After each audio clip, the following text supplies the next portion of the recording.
সব বন্ধুরা পড়তে পারলে আমি কেন পারবো না? আর আয়াত স্যারের প্রতি এখন আমার কোনো ফিলিংস নেই। আবার নিজেকে প্রশ্ন করলাম, সত্যি কি তার প্রতি কোনো ফিলিংস নেই? আচ্ছা, একটা পরীক্ষা করে দেখি আয়াত স্যারকে আমি আজও ভালোবাসি কিনা। চোখ বন্ধ করে কতক্ষণ থাকবো? যদি আয়াত স্যারের চেহারা দেখি তাহলে ভালোবাসি, আর না আসলে তো নাই। আমি চোখ বন্ধ করলাম কিন্তু। প্রায় 2 বছর পর হঠাৎ করে তনয়া তার অঙ্ক টিচার মানে আয়াতকে দেখলো। দেখে পুরো হাঁ হয়ে গেল। কখনো ভাবিনি কলেজে উঠে প্রথম দিন প্রথম ক্লাসে এভাবে আয়াত স্যারকে দেখতে পাবে। তনয় আবার ইন্টার প্রথম বর্ষে। আয়াতকে দেখার সাথে সাথে তনয়ার হাতটা নিজের বাম গালে চলে গেল। 2 বছর আগে চড়ের দাগ বা ব্যথা কোনোটাই এখন নেই, কিন্তু মনের মধ্যে চড়ের দাগ বা ব্যথা ঠিকই রয়ে গেছে। কিছুটা লজ্জায়, কিছুটা ভয়ের ব্যথা। তাই নিজের অজান্তেই হাতটা গালে চলে গেল। আয়াত যে তনয়াকে দেখে কম অবাক হয়েছে তা কিন্তু না। তনয়ার মতো আয়াতের চোখে মুখেও বিস্ময়। আয়াতের 2 বছর আগের ঘটনা মনে পড়ে গেল। আয়াত কখনো ভাবেনি তনয়াকে আবার দেখতে পাবে। কয়েক মাস আগেই আয়াতে কলেজে জয়েন করেছে অঙ্ক টিচার হিসেবে। আয়াত তনয়ার দিকে তাকিয়ে দেখে পাগলি মেয়েটা নিজের গালে হাত দিয়ে রেখেছে, যেটা দেখে আয়াত নিজের অজান্তেই হেসে ফেলল। তনয়া আয়াতের হাসিটা দেখে বুঝতে বাকি রইল না আয়াত কেন হাসতেছে। তবুও তনয়া এক ধ্যানে আয়াতের দিকে তাকিয়ে রইল। আয়াত সবার সাথে কথা বলতে বলতে তনয়ার কাছে এসে বলল, কি ব্যাপার, তুমি গালে হাত দিয়ে আছো কেন? আয়াতের কথায় তনয়ার ধ্যান ভাঙল। মানে? কি বললা? ঠিক শুনি নাই, জোরে বলো। গলা থেকে হাতটা সরিয়ে। কিছু না স্যার। তাহলে গালে হাত দিয়ে আছো কেন? দাঁতে ব্যথা করছে নাকি? বেটা বজ্জাত, খোঁচা দিয়ে কথা বলে। আমার দাঁতে না, আমার মনে ব্যথা করে। না স্যার, এমনিতেই গালে চুলকাচ্ছিল। ও, তো এবার পড়ায় মনোনিবেশ করি। সো স্টুডেন্ট, আজ আপনাদের কলেজের প্রথম ক্লাস। কলেজের প্রথম দিন খুব সুন্দর হওয়া চাই, কারণ এই দিনটা সারা জীবন মনের পাতায় স্মৃতি হয়ে রেখে যায়। অবশ্য অনেকের শকিং বিষয় হয়েও মনের পাতায় স্মৃতি হয়ে রয়ে যায়। তনয়া বুঝতে পারছে কথাটা আয়াত ওকে খোঁচা দিয়ে বলেছে, তাই মনে মনে বলেছে, বেটা বজ্জাতের হাড্ডি কাটা খায়ে নুনের ছিটা দিচ্ছি। ওই বাদ, আমিও সুযোগ পাবো, তখন কড়াই ঘন্টায় বুঝিয়ে দিব তনয়া কি জিনিস। এখন আছি তো দুজন একই কলেজে। কলেজ লাইফ মানে মজা, হই হুল্লোড়, কিন্তু সাথে সাথে পড়াশোনা করতে হবে কিন্তু। আর আমার পরিচয়টা তো পেয়েই গেছেন, আমি আয়াত, আপনাদের ম্যাথ টিচার। আজ তো প্রথম ক্লাস, তাই বেশি বকবক করব না, কারণ আমি জানি এটা আপনাদের অসহ্য লাগবে। আরে আমার নিজেরই তো টিচারদের বকবক শুনতে ইচ্ছা করে না, তো আপনাদেরকে কি বলবো? আয়াতের কথায় ক্লাসের সবাই হেসে দিল। এর মধ্যে একজন ছাত্র বলল, স্যার কিছু মনে না করলে একটা কথা বলি। হ্যাঁ বলো, কিন্তু তার আগে তোমার নাম বলো। ফাহাদ। ওকে ফাহাদ, বলো কি বলবে। স্যার আপনাকে দেখে টিচার মনে হয় না, আচ্ছা, তো কি মনে হয়? স্টুডেন্টের মতো লাগে। আসলে আমি প্রফেশনাল টিচার না, আমি এবার মাস্টার্স করতেছি। তাহলে শিক্ষকতা কেন? আসলে আমার এটা ভালো লাগে। এটা তো একটা প্রাইভেট কলেজ, আর কলেজের প্রিন্সিপাল আমার আঙ্কেল। তিনি বললেন যে যাতে কলেজে এসে প্র্যাকটিস করি, এতে আমার পিছনের পড়াটা চর্চায় থাকবে, নিজের সময়ও কাটবে। কুল স্যার, তা কতদিন প্র্যাকটিস করবেন স্যার? এই বছর 2, গল্প আর ইন্ট্রোডাকশন তো অনেক হলো, এখন একটু পড়াশোনা করি।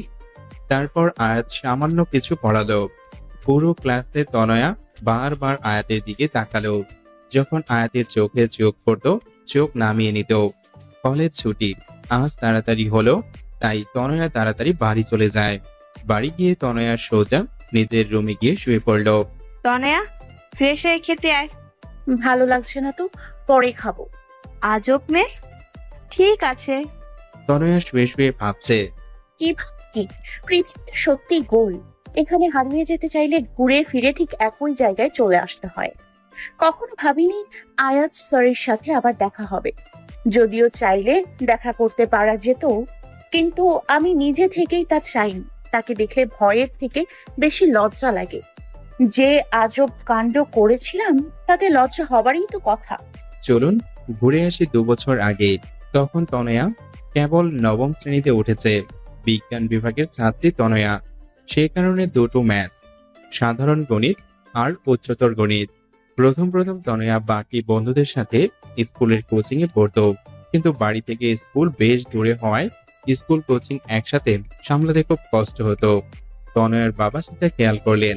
একমাত্র মেয়ে বলে কথা, তিনি বললেন তার জন্য ঘরে টিচার রেখে দিব। তারপর তনয়ার স্কুলের টিচারের কাছে গেল, কিন্তু তিনি বললেন তার সময় হবে না। অবশেষে তনয়ার বাবা তার বন্ধুর ছেলে মানে আয়াতকে বলল যাতে তনয়াকে পড়ায়। আয়াত তখন অনার্স 2য় বর্ষে পড়ে অঙ্ক নিয়ে। আয়াত অঙ্কে ভীষণ ভালো। প্রথমে আয়াত পড়াতে রাজি হয়নি, কারণ আয়াতের অবস্থা খুব ভালো, প্রাইভেট পড়ানোর কোনো দরকার নাই। কিন্তু তারপর যখন আয়াতের বাবা পড়াতে বললেন তখন আর না করতে পারল না।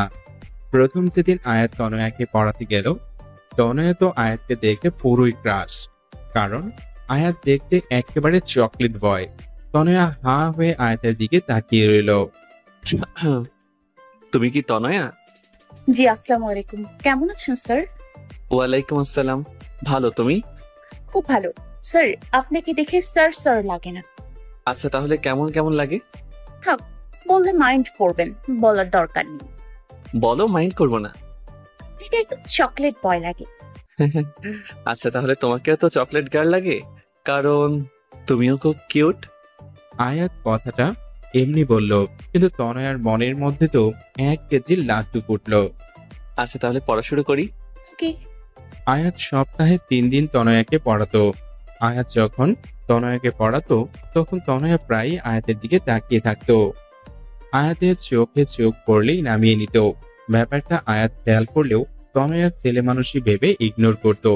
কিন্তু তারপরও আয়াতের খুব অস্বস্তি লাগতো। তনয়া অনেক ছেলে মানুষই করত। আয়াত মাঝে মাঝে বকা দিলেও তনয়ার ছেলে মানুষটার খুব ভালোও লাগতো। কিন্তু আয়াত কখনো তনয়াকে সে নজরে দেখেনি। ধীরে ধীরে তনয়ার কিশোরী মনটায় ভালোবাসার একটা ছোট্ট ফুল ফোটে, আর সে ফুলের নাম দেয় আয়াত। আয়াত তনয়ার হাব ভাব দেখে কিছুটা আঁচ করতে পারত, তাই ভাবলো তনয়াকে ইনডিরেক্টলি বুঝতে হবে, কারণ এই বয়সে এই ধরনের কিছু হওয়াটা নর্মাল।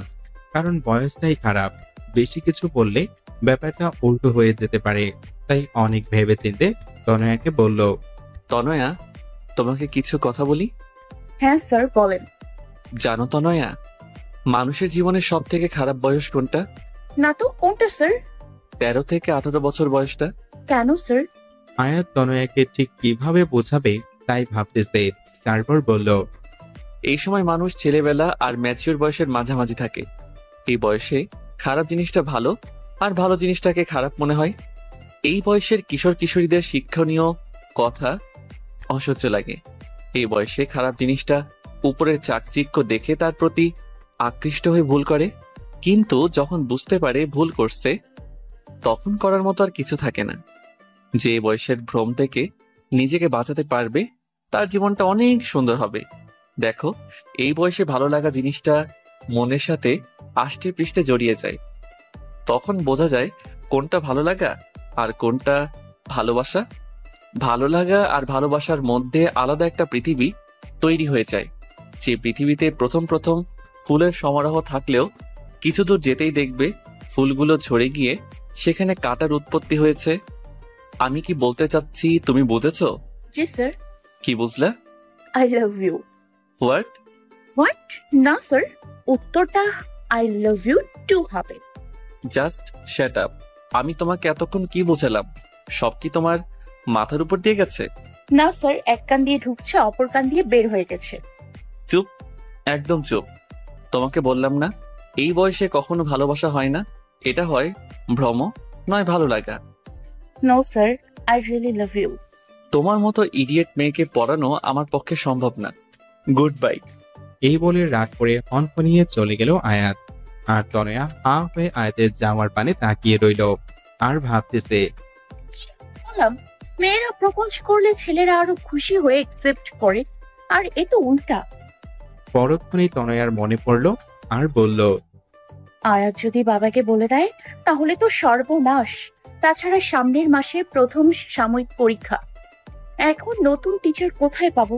যাক, নিজের ইগো বর্তমানে ব্যাগে রেখে স্যারকে ফোন দিয়ে সরি বল, দেখি বেটা ঘাট তেরা মানে কিনা। এই ভেবে তনয়া আয়াতকে ফোন দিল। প্রথম কয়েকবার রিং হয়ে কলটা কেটে গেল। তারপর আয়াত ধরলো। হ্যালো, হ্যাঁ বলো। Sorry sir. সরি বললে কাজ হবে না। আমি তোমাকে আর পড়াবো না।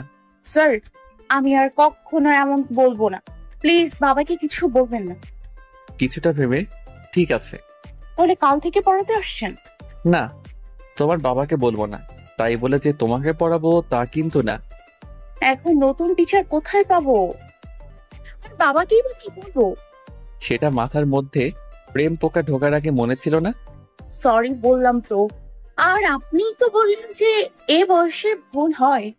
তাহলে আপনার কি উচিত না আমার ভুলটা শুধরে দেয়া? এই মেয়ে, তুমি তো দেখছি আমার কথায় আমাকেই ফাঁসিয়ে দিলা। ঠিক আছে, কাল থেকে পড়াতে আসবো, তবে একটা শর্তে। কি শর্ত স্যার? এই ধরনের কোনো দুষ্টমি বা ফাইজলামি আর কখনো করবে না, ঠিক আছে? ঠিক আছে স্যার। বেটা, তোরে একবার বাগে পাই তখন দেখবি। পরের দিন থেকে আয়াত আবার নিয়মিত পড়াতে আসতো। তনয়া এখন অনেক শান্ত হয়ে গেছে। সেই আগের মতো দুষ্টুমি করে না। আয়াত প্রথম প্রথম তাতে খুব খুশি হয়েছিল, কিন্তু ধীরে ধীরে আয়াতও তনয়ার সেই দুষ্টুমিগুলোকে খুব মিস করত। কিন্তু সব বুঝতে পেরেও আয়াত তনয়াকে কিছু বলতো না। ভাবতো সামনে ওর পরীক্ষা, এই মুহূর্তে কিছু বলা মানে ওর গাটাকে উস্কে দেওয়া। তাই চুপচাপ রইল। তারপর তনয়ার পরীক্ষা শেষ হলো। খুব ভালোভাবেই পরীক্ষাগুলো হয়ে গেল। পরীক্ষার পর তনয়া আবার আগের মতো দুষ্টুমি করা শুরু করলো, কিন্তু আয়াতকে এখন খুব কম জ্বালায়। একদিন তনয়া ওর কিছু বান্ধবীদের সাথে ঘুরতে পার্কে গেল। সেখানে গিয়ে দেখে আয়াত একটি মেয়ের সাথে বসে বসে কথা বলছে, খুব হাসাহাসি করছে। তনয়া সেটা দেখে রাগে ফুলছিল। ওর বান্ধবীদেরকে বলল। তোরা সামনে যা, আমি আসতেছি। তারপর সোজা গিয়ে আয়াতের সামনে দাঁড়ালো। রাগী চোখে আয়াতের দিকে তাকিয়ে আছে। আয়াত তনয়াকে দেখে বলল। আরে তনয়া, তুমি এখানে? উনি কে? আমার বন্ধু লিমা। বন্ধু নাকি অন্য কিছু? তা দিয়ে তোমার কি দরকার? তনয়া কোনো কথা না বলেই আয়াতের গালে একটা কিস করে বলল।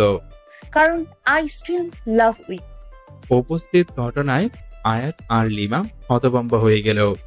আয়াতেরও ভীষণ রাগ উঠে গেল। তারপর একটা শব্দ হলো, আর তনয়া নিজের গালে হাত দিয়ে আছে। এই মেয়ে, তোমাকে কথা বললে বোঝো না নাকি? তোমাকে এত বোঝানোর পরও বোঝো না? আর শোনো, তোমাকে আমি ভালোবাসি না, কারণ আমি লিমাকে ভালোবাসি। আর হ্যাঁ, ও আমার বন্ধু না, গার্লফ্রেন্ড। আর কখনো তোমাকে পড়াবো না। যাও, বাড়ি যাও। ধমক দিয়ে পাঠিয়ে দিল। তনয়া আয়াতের কথাগুলো শুনে কান্না করে দিল। টপ টপ করে ওর চোখ থেকে জল পড়ছে। তারপর গাল চেপে ফুপিয়ে ফুপিয়ে বলল। ভালোবাসেন না ঠিক আছে, তাই বলে চড় মারলেন কেন? আমার গালটা যে লাল হয়ে গেল, খুব ব্যথাও পড়ছে। তনয়ার কথা শুনে আয়াতের খুব হাসি পাচ্ছে, কিন্তু এখন হেসে দিলে সব উল্টা হয়ে যাবে। তাই অনেক কষ্টে আয়াত হাসিটা আটকালো। তনয়া কাঁদতে কাঁদতে চলে গেল। আর আয়াত ওর যাবার পানে কতক্ষণ তাকিয়ে থেকে বাড়ি চলে গেল। তনয়ার ফর্সা গাল চোরের দরুনে লাল হয়ে গিয়েছে। কিরে, তোর গাল এত লাল কেন? আর বলো না মা, রিপা আছে না আমার বান্ধবী, দুষ্টুমি করে মশা মারতে গিয়ে গালে চড় মেরে দিল তাই। তনয়া যেন শাক দিয়ে কই মাছ ঢাকছে। তাই বলে এত জোরে যে গালে দাগ পড়ে যায়? ওকে আমি বকে দিয়েছি মা। রাতের বেলা তনয়া ওর বাবার সাথে বসে টিভি দেখছিল। তখনই ওর বাবার ফোনে ফোন আসলো। ওর বাবা যখন বলল আয়াত ফোন করেছে, ভয়ে তনোয়ার হাত পা ঠান্ডা হয়ে যাবার উপক্রম। না জানি কি না কি বলে বাবাকে। তনয়ার বাবা ফোনে কথা শেষ হলে বললেন। আয়াত নাকি আর তনয়াকে পড়াতে পারবে না। কেন? আয়াতেরও নাকি কিছুদিন পর পরীক্ষা। প্রাইভেট পড়ালে নাকি ওর নিজের পড়ায় অসুবিধা হয় তাই। তাহলে তনয়াকে কে পড়াবে? আয়াত নতুন টিচার ঠিক করে দিয়েছে, কলেজের টিচার, বয়স্ক একজন টিচার। তনয়া মনে মনে ভাবছে, বেটা বজ্জাত, আমাকে এখন বয়স্ক টিচারের হাতে দেয়া হচ্ছে। তোকে আমি দেখে নিব, কবে তা নিশ্চিত বলতে পারি না। হতে পারে 5-10 বছর পর, কিন্তু দেখে অবশ্যই নিব। তারপর আর আয়াতের সাথে তনয়ার দেখা হয়নি। তারপর তনয়া আর কারোর সাথে রিলেশন তো দূরে থাক, কেউ প্রপোজ করলেও তাকে ধরে পিটাতো। তনয়া এসএসসি পরীক্ষায় জিপিএ 5 পেল। তারপর কিছুদিন আগে এই কলেজে ভর্তি হলো। কিন্তু কপাল দুঃখে বলেন আর সুখে বলেন, প্রায় 2 বছর পর তনয়া আর আয়াতের আবার দেখা হলো। ও হ্যালো বন্ধুগণ, কল্পনা শেষ, এবার বর্তমানে ফিরে আসেন। পরের দিন তনয়া আবার কলেজে গেল। আজকে আয়াতের ক্লাস টাইমে তনয়া গিয়ে ক্লাসের পিছনের দিকটায় বসলো, আর এমন ভাবে বসলো যাতে আয়াতকে বারবার দেখতে না হয়। মানে ওর সামনের ব্রেঞ্চে লম্বা একটা ছেলে ছিল। আয়াত এসে বারবার ক্লাসের এদিক ওদিক চোখ বোলাচ্ছিল। তারপর দেখলো তনয়া ক্লাসের পিছনের দিকে নিচের দিকে তাকিয়ে চুপচাপ বসে খাতায় আঁকিবুকি করছে। আয়াত তনয়ার ব্রেঞ্চের পাশে গিয়ে একটা কাশি দিল। আয়াতকে দেখে তনয় তাড়াহুড়া করে দাঁড়ালো আর হাতটা সোজা বাম গালে রাখলো। তনয়ার এই অবস্থা দেখে আয়াতের খুব হাসি পেল, কিন্তু হাসিটা চেপে রেখে বলল, কি ব্যাপার তনয়া? আমি ওখানে পড়াচ্ছি আর তুমি এখানে খাতায় কি আঁকছো? খাতাটা হাতে নিয়ে দেখে তনয়া পেট মোটা একটা কার্টুন এঁকেছে। What is this Tanaya? Sorry sir. Shut up! আমি বলছি ক্লাস টাইমে পড়ায় মনোযোগ না দিয়ে তুমি এসব কি আঁকছো? Sorry sir. It's okay, but not again. I remember sir. That's good. তারপর আয়াত আবার পড়ানো শুরু করলো, আর তনয়া মনে মনে আয়াতকে এক গাদা গালি বর্ষণ করলো। পরের দিন কলেজের ব্রেক টাইমে কয়েকজন স্টুডেন্ট মিলে ঠিক করলো অঙ্ক প্রাইভেট করবে, আর সবাই আয়াত স্যারের কাছে পড়বে বলে ঠিক করেছে। কিন্তু তনয়া বলল, তার কাছে না পড়ে অন্য কোনো টিচার দেখ না। কিন্তু সবাই মনস্থির করেছে আয়াত স্যারের কাছেই পড়বে, তাই সবাই মিলে আয়াতের কাছে গেল কথা বলতে। কিন্তু তনয়া গেল না। সবাই আয়াতকে পড়ানোর জন্য অনেক অনুরোধ করার পর আয়াত রাজি হলো, কিন্তু আয়াতের বাসায় গিয়ে পড়তে হবে। সবাই তাতে রাজি হয়ে গেল। আয়াত তখন তনয়াকে খুঁজতেছিল। তারপর ভাবলো হয়তো তনয়া ওর কাছে পড়বে না। তনয়া ভাবতে পড়তে যাবে কি যাবে না। তারপর ভাবলো, সব বন্ধুরা পড়তে পারলে আমি কেন পারবো না? আর আয়াত স্যারের প্রতি এখন আমার কোনো ফিলিংস নেই। আবার নিজেকে প্রশ্ন করলাম, সত্যি কি তার প্রতি কোনো ফিলিংস নেই? আচ্ছা, একটা পরীক্ষা করে দেখি আয়াত স্যারকে আমি আজও ভালোবাসি কিনা। চোখ বন্ধ করে কতক্ষণ থাকবো? যদি আয়াত স্যারের চেহারা দেখি তাহলে ভালোবাসি, আর না আসলে তো নাই। আমি চোখ বন্ধ করলাম কিন্তু। কিছুক্ষণ চোখ বন্ধ করার পর তনয়া কেঁপে উঠল। আরে আমি তো আয়াত স্যারকে ভুলে গিয়েছিলাম। তাহলে চোখ বন্ধ করলে শুধু তাকে কেন দেখতেছি? আজব তো। কয়েকদিন পর থেকেই সবাই আয়াতের বাসায় পড়তে গেল। সবাই আয়াতের বাসায় ঢুকে পড়লো, কিন্তু তনয়া ভিতরে যাবে কি যাবে না তা নিয়ে চিন্তা করছে। এর মধ্যে আয়াত দরজার সামনে এসে বলল, ভিতরে এলে তোমাকে খেয়ে ফেলবো না? আয়াতকে দেখেই বাম গালে হাত দেওয়া তনয়া অভ্যাসে পরিণত হয়েছে। ভিতরে ঢুকে তনয়া দেখল আয়াতের বাড়িটা বেশ সুন্দর করে সাজানো। ফাহাদ বলল, স্যার, আপনি কি এখানে একা থাকেন? আরে না, বাবা মা মাসখানেকের জন্য গ্রামে গেছে, কিছুদিন পরই চলে আসবে। ও, তোমরা পাশের রুমে যাও, সেখানেই সবাইকে পড়াই। সবাই আয়াতের বাসায় আসে। তারপর বসে পড়ে যে যার মতো গল্প করে, কিন্তু তনয়া চুপচাপ বসে বাইরের দিকে তাকিয়ে থাকে। ইদানিং আয়াত খেয়াল করছে তনয়া সেই আগের তনয়া নেই।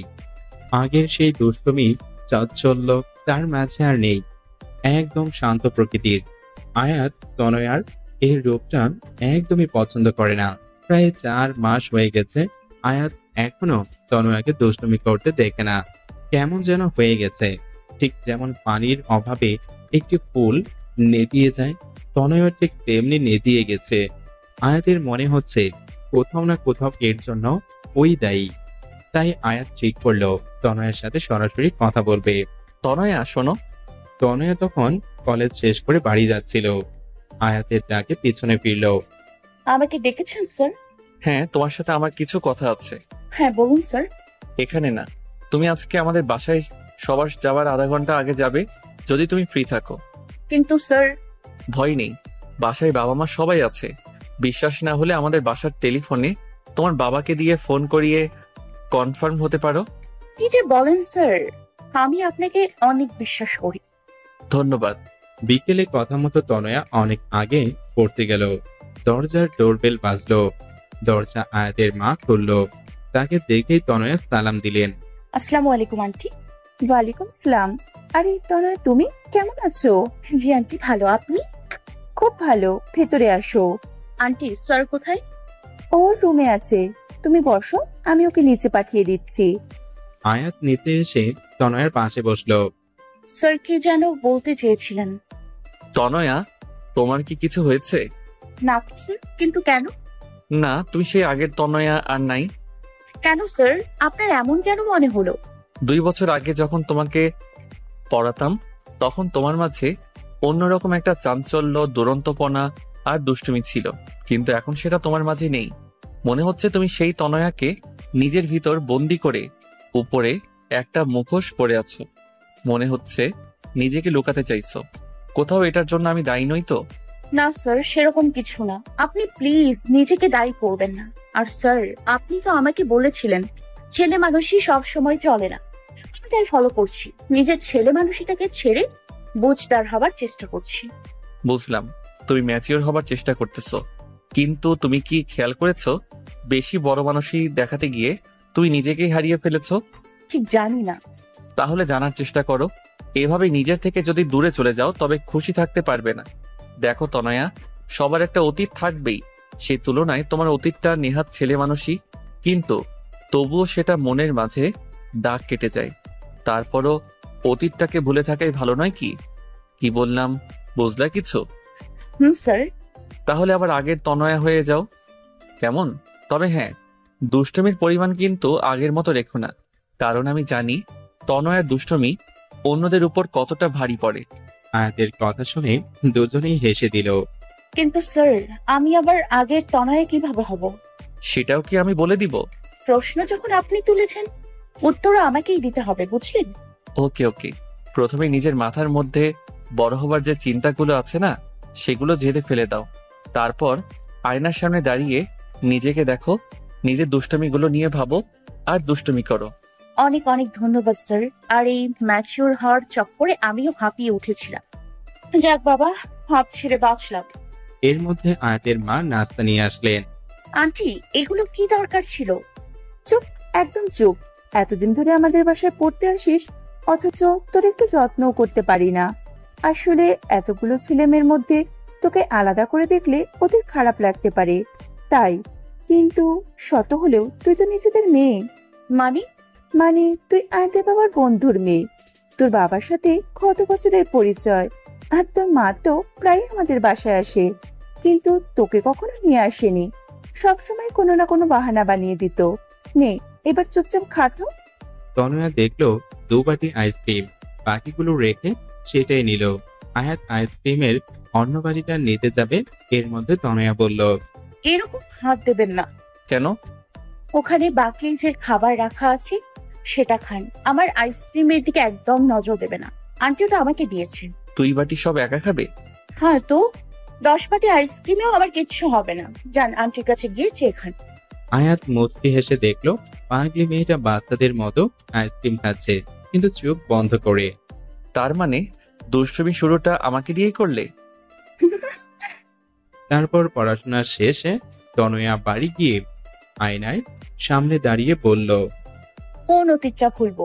পাশের বাসার টিয়াকে যে চুলকানির ঔষধ লাগিয়ে নাচিয়েছিলাম, নাকি ক্লাসের স্যারের বেঞ্চের নিচে চুইংগাম রেখে দিয়েছিলাম, নাকি পাশের বাসার আন্টির কাছে ফুল চুরি করেছিলাম, বিষয়টা আরো অনেক আছে। ভাল লাগে না।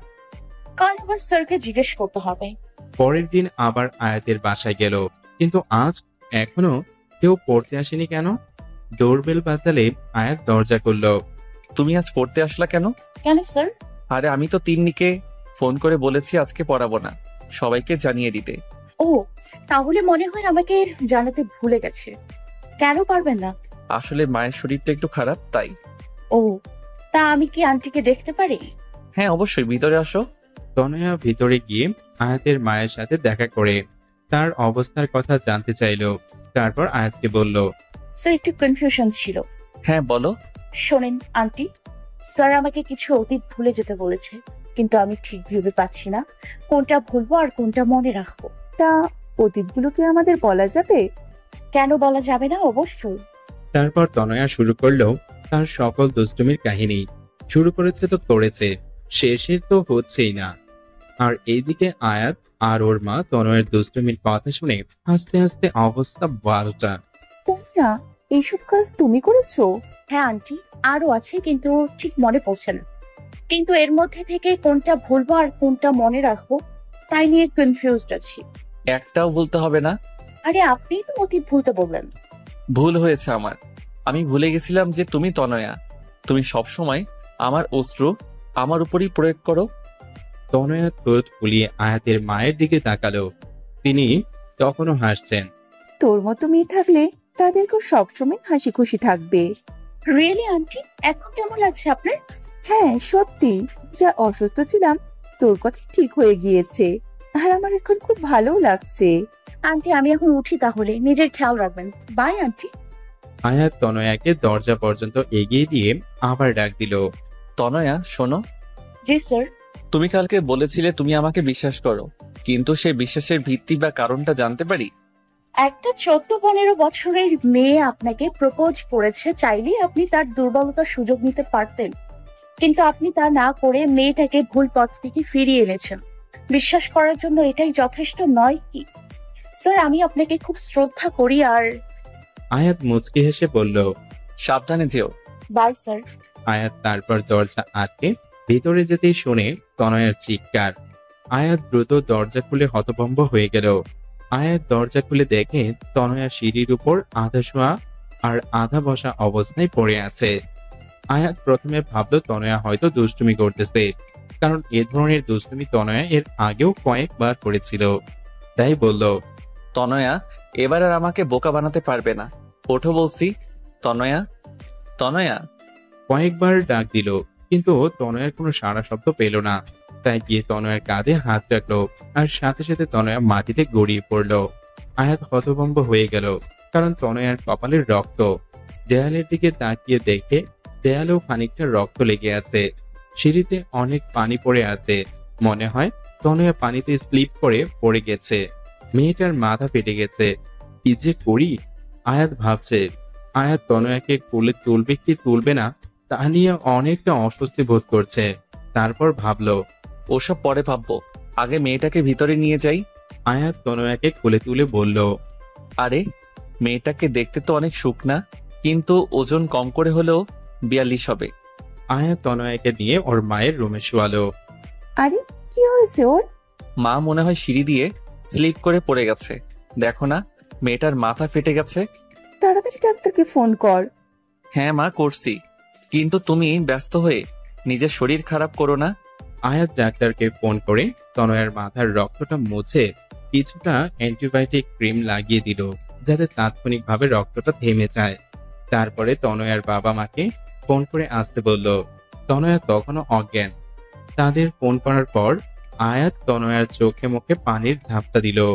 তনয়া চোখ খুলে দেখে আয়াত আর আয়াতের মাও ওর সামনে বসে আছে। এই মেয়ে পড়ে গেলে কিভাবে? কোন ব্যাককেল যেন সিঁড়িতে পানি ফেলেছে। দেখেছি, কিন্তু কে সেটা জানি না। তাহলে তাড়াতাড়ি জানেন। তার অবস্থা আমি 12টা বাজাবো। মাথাটা প্রচন্ড ব্যথা করতেছে। আর কোথাও ব্যথা পাইছো? হ্যাঁ, পায়ে খুব ব্যথা করছে, মনে হয় মচকে গেছে। আয়াত তনোয়ার পায়ে হাত দিয়ে পাটা দেখছে। স্যার কি করছেন? প্লিজ পায়ে হাত দেবেন না, আপনি আমার শিক্ষক। চুপ, একদম চুপ। আয়াত তারপর দেখলো আসলেই তন্ময়ের ডান পায়ের উপরের পাতা অনেকটা ফুলে গেছে। আয়াত ভালো মতো দেখছে আর মনে মনে ভাবছে কোনো মানুষের পা এত সুন্দর হতে পারে। তারপর বলল, কপাল ভালো ভাঙিনি, তবে মচকে গেছে। ডাক্তার এখনই চলে আসবে। কিছুক্ষণ পর ডাক্তার আর তনয়ার বাবা মা একসাথে এলো। ডাক্তার তনয়ার মাথায় ভালো করে ব্যান্ডেজ করে দিল। পায়ের লিকো প্লাস্টার পেঁচিয়ে দিয়ে বলল, সপ্তাহখানিক বেড রেস্ট নিলে ঠিক হয়ে যাবে। তারপর একটা ইনজেকশন বের করলো। ডক্টর, ইনজেকশন কার জন্য? কেন? তোমার জন্য। পেইনকিলারের কাজ করবে আর সেপটিক হবে না। না। বলে একটা চিৎকার দিল। ওর চিৎকার শুনে সবাই কানে হাত দিল আর আয়াত তাড়াতাড়ি তনয়ের মুখটা চেপে ধরলো। চুপ চুপ, কানের পোকা বের করে দিল। আমি একদম ইঞ্জেকশন দিব না। অত বড় সুচ আমার গায়ে ফোটাবে? No chance. ঠিক আছে, দেওয়ার দরকার নাই। আচ্ছা তনয়া, একটা কথা বলো তো, তোমার তো অনেক রকমের ফুল গাছ ছিল, এখনো কি আছে নাকি? স্যার, আপনার মনে আছে? কেন মনে থাকবে না? অনেক সুন্দর তোমার বাগানটা। এখন তো আগের থেকেও বেশি ফুল আছে। জানেন স্যার, 12 রকমের ক্যাকটাস গাছ আছে আমার। আচ্ছা, তা আমাকে কিছু ফুল গাছ দিবা? হ্যাঁ অবশ্যই স্যার। ডাক্তার হয়েছে? হ্যাঁ। তনয়া তাকিয়ে দেখে ডাক্তারের ইঞ্জেকশন দেওয়া শেষ। তনয়া বুঝলো আয়াত কেন ফুল গাছের প্রসঙ্গ তুলেছে। স্যার, আপনি খুব বাজে। আমি জানি। কয়েকদিনে ঠিক হয়ে যাবে, ওষুধ দিয়ে গেলাম। আর হ্যাঁ, 2 দিন জ্বর থাকতে পারে। তারপর তনয়ার বাবা মা আয়াতের বাবা মায়ের সাথে কথা বলতে থাকে, আর আয়াত আর তনয়া অনেক কথা বলল। তনয়ার দুষ্টুমি ভরা কথাগুলো শুনে আয়াত মুগ্ধ নয়নে তনয়ার দিকে তাকিয়ে থাকে। তনয়ার চোখে চোখ পড়তেই আবার চোখ সরিয়ে নিত। এদিকে সন্ধ্যা পেরিয়ে গেল। আমাদের যে এখন উঠতে হবে। আরে থাক না আজকে। না রে, পরে একদিন। আজকে তনয়ার এ অবস্থা, তাই বাড়ি যাওয়াটাই বেটার। তাহলে আজকে উঠি। কিন্তু তনয়া তো হাঁটতেই পারে না, ও 3 তলা থেকে কিভাবে নামবে? আয়াতের বাড়িটা 3 তলা, নিচের 2 তলা ভাড়া দেওয়া, 3 তলায় ওরা থাকে, তাই 3 তলার ডুপ্লেক্স করা। সমস্যা নেই, আয়াত নামিয়ে দেবে। তনয়ার বাবা মা সবাই নিচের দিকে নামছে, সাথে আয়াতের বাবা মাও। কি ম্যাডাম রেডি? কিসের জন্য? আয়াত কোনো কথা না বলে তনয়াকে কোলে তুলে নিল। তনয়া হতভম্ব হয়ে গেল, আর প্রথমবার আয়াতের স্পর্শ পেয়ে শিহরিত হয়ে উঠল। ও শরীরের প্রত্যেকটি পশম দাঁড়িয়ে গেল। কোনো কথা যেন মুখ থেকে বেরই হচ্ছে না, চুপচাপ চোখ বন্ধ করে আছে। আর আয়াত ওকে নিয়ে নিচে নামছে, কিন্তু এক ধ্যানে তনয়ার দিকে তাকিয়ে দেখছে আর ভাবছে, কি নিষ্পাপ মুখ। আল্লাহ ঠিক কতটা যত্ন করে বানালে মানুষ এতটা সুন্দর আর মায়াবী হয়।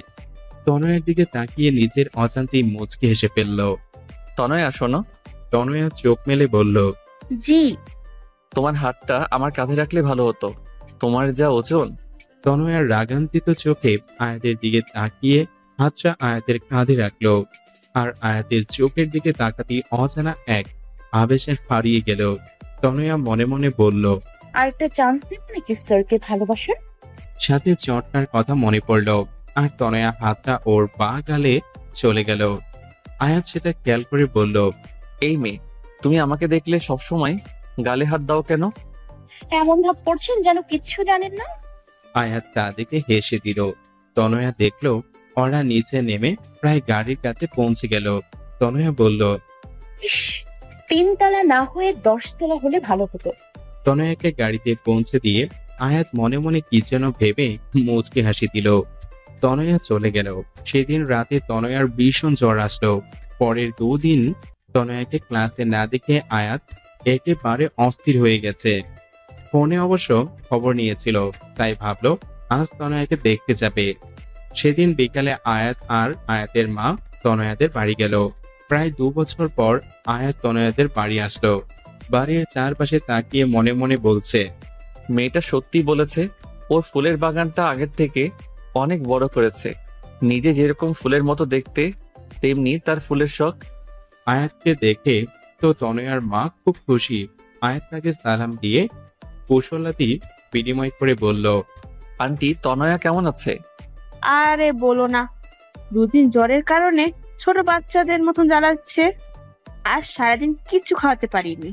দেখো এখনো ঘাপটি মেরে শুয়ে আছে। আন্টি কিছু মনে না করলে আমি একবার চেষ্টা করে দেখতে পারি। আরে এটা মনে করার কি আছে, এই নাও খাবার, তনের রুমেই আছে। আয়াত আস্তে করে রুমে ঢুকে দেখে তনয়া বাচ্চা মেয়েদের মতো গুটিসুটি মেরে শুয়ে আছে। আয়াত তনয়ার রুমের দিকে তাকিয়ে হেসে দিল। বাচ্চাদের মতো সারা রুমে কার্টুন পিক লাগানো, টম অ্যান্ড জেরি থেকে শুরু করে রূপাঞ্চেল সবার পিক আছে। আয়াত তনয়ার দিকে তাকিয়ে ভাবছে, আসলেই 2 দিনের জ্বরে মেয়েটা অনেকটা শুকিয়ে গেছে, চোখ দুটো বসে গেছে, মুখটা শুষ্ক হয়ে গেছে, আর চুলগুলো এলোমেলো। তনয়া, তনয়া। তনয়া আয়াতের ডাক শুনে চোখ মেলে তাকালো। আয়াতকে দেখে যেন তনয়ার চোখে মুখে খুশি ফুটে উঠল। স্যার আপনি কেমন আছেন? আয়াত তনয়াকে উঠে বসতে সাহায্য করে, তারপর বলে, আমি তো ভালো, বাট তুমি নিজের কি অবস্থা করেছো? স্যার আমি তো ঠিক আছি। হ্যাঁ, দেখেই বোঝা যাচ্ছে কতটা ঠিক আছো। এবার খাবারটা খেয়ে নাও।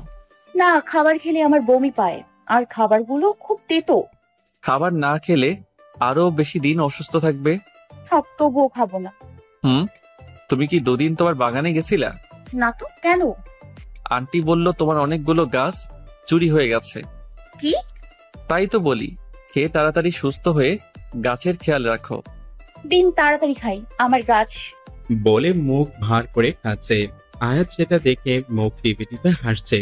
তারপর তনয়া আয়াতের মায়ের সাথে অনেকক্ষণ গল্প করলো। কিছুক্ষণ পর তারা চলে গেলেন। তনয়ার সুস্থ হতে প্রায় 10 দিন সময় লাগলো। এই 10 দিন আয়াত ক্লাসে তেমন কোনো মনোযোগ দিতে পারলো না। তনয়াকে খুব মিস করতো, কিন্তু কেন সেটা সে নিজেও ভেবে পাচ্ছিল না। তনয়া এখন নিয়মিত কলেজে আসে। দিন চলে যাচ্ছে, আর তনয়া আর আয়াতের সম্পর্কটা আগের থেকে অনেকটা কাছে এসেছে। খুব ভালো বন্ধুত্ব হয়ে গেছে দুজনার।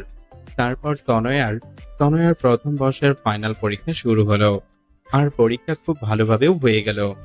একদিন তনয়া বন্ধুদের সাথে একটু রেস্টুরেন্টে গেল। সেখানে আয়াতের জিএফ লিমাকে দেখলো, কার সাথে যেন কথা বলছে। তনয়া লিমাকে প্রথম দেখে চিনে ফেলল।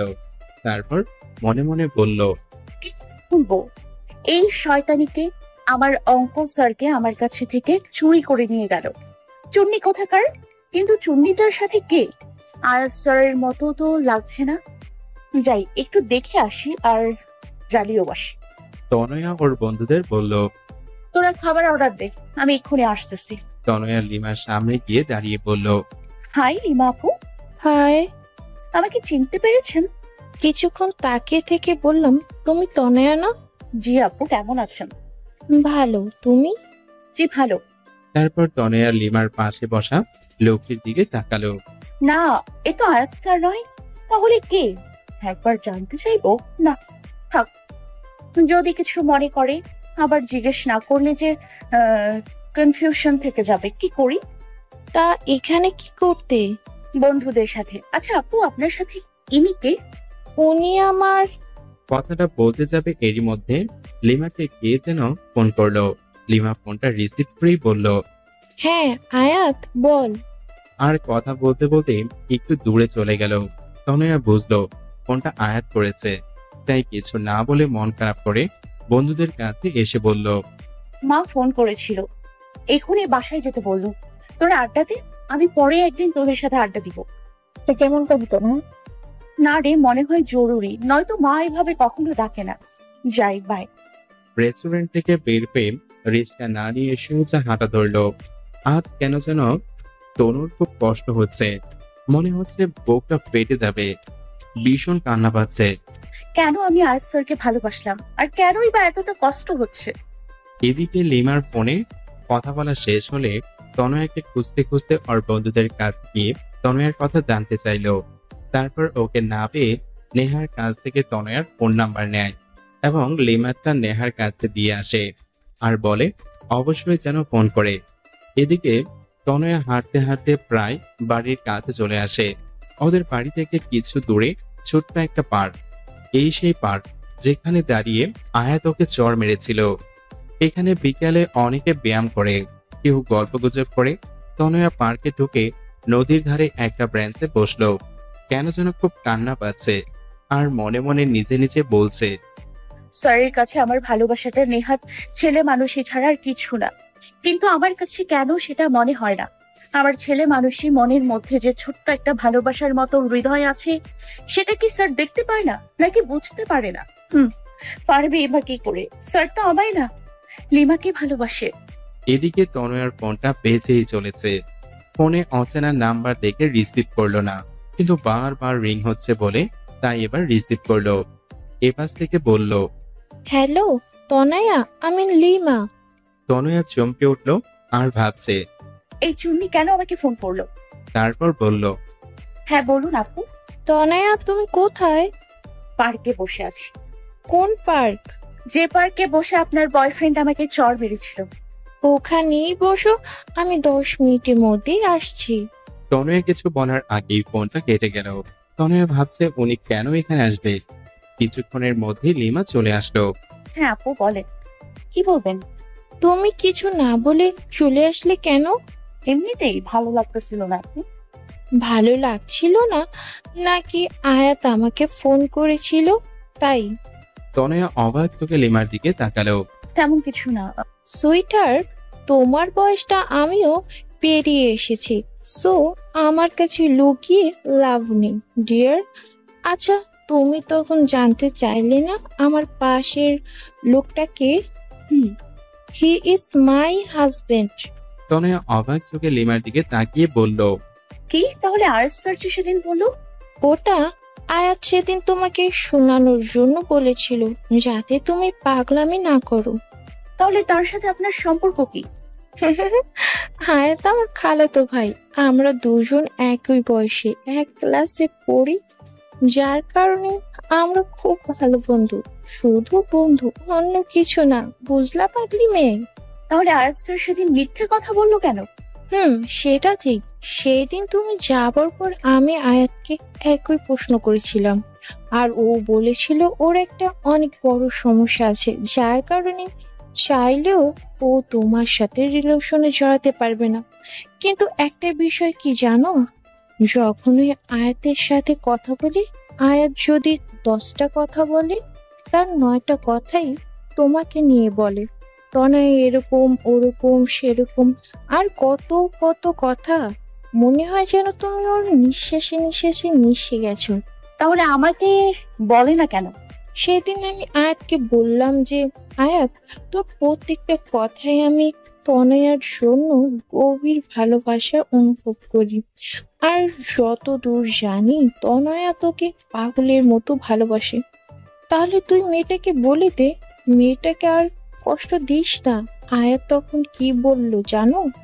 তনয়া তখন কাঁদতে, কান্নার স্বরে ফুপিয়ে ফুপিয়ে বলল, কি বলছে? আয়াত বলল, সেটা সম্ভব না রে লিমু।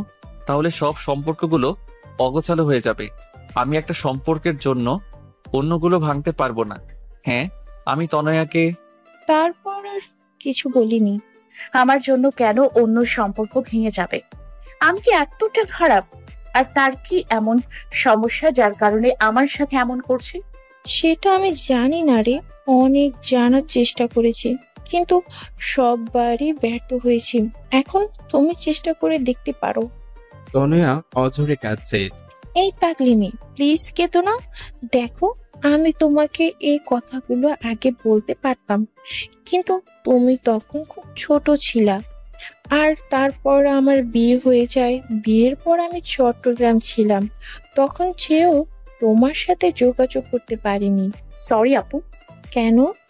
আয়াস স্যারের গার্লফ্রেন্ড ভেবে তোমাকে মনে মনে অনেক বকা দিয়েছিলাম। লিমা তনয়ার কথা শুনে হেসে ফেলল আর বলল, পাগলি মেয়ে, ইটস ওকে। আচ্ছা শোনো, তুমি এসব নিয়ে চিন্তা করো না।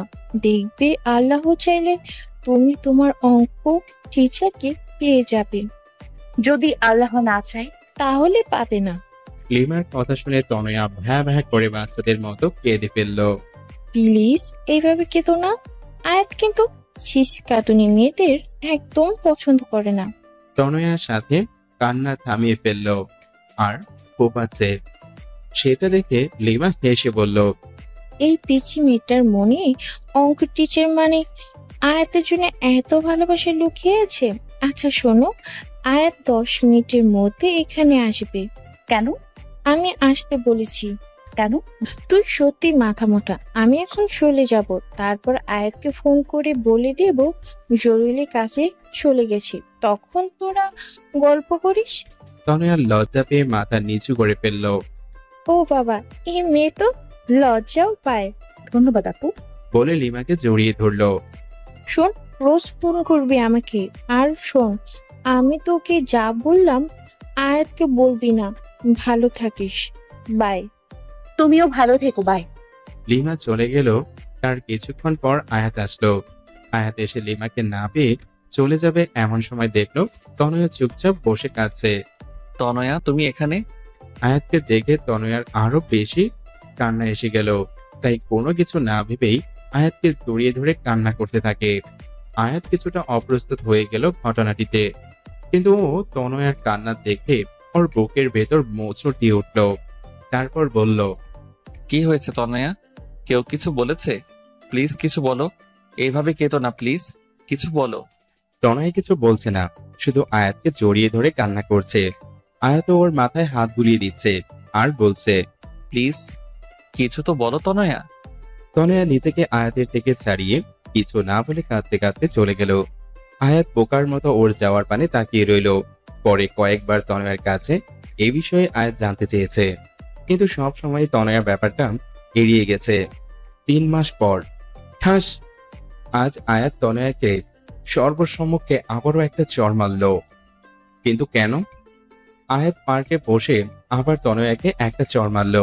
পার্কের অনেক লোক তাকিয়ে আছে এই অবস্থা দেখে। তনয়া গালে হাত দিয়ে দাঁড়িয়ে আছে। আজ ওর চোখ থেকে অশ্রুর নদী বইছে না, কিন্তু খুশিতে চোখ দুটো ছলছল করছে। আয়াত ওকে চড় মেরে কিছু দূর গিয়ে নিজের হাতে সজোরে একটা আঘাত করল। তনয়া দৌড়ে গিয়ে ওর হাতটা ধরে বলল, মাথা ঠিক আছে আপনার? আয়াত কোনো কথা না বলে তনয়াকে নিজের বুকের সাথে শক্ত করে চেপে ধরল। তনয়া হতবাক হয়ে গেল। তনয়া নিজেকে ছাড়ানোর চেষ্টা করছে, কিন্তু পারছে না, কারণ আয়াত ওকে এতটা শক্ত করে জড়িয়ে ধরে আছে। তনয়া চেষ্টা করে নিজেকে ছাড়াতে পারছে না। নেহা আর নয়ন, তনয়ার ক্লাসমেট, ওদের দিকে তাকিয়ে মুচকি মুচকি হাসছে, কারণ ওদের প্ল্যান কাজে দিয়েছে। প্ল্যানটা কি? চলুন 3 মাস আগে।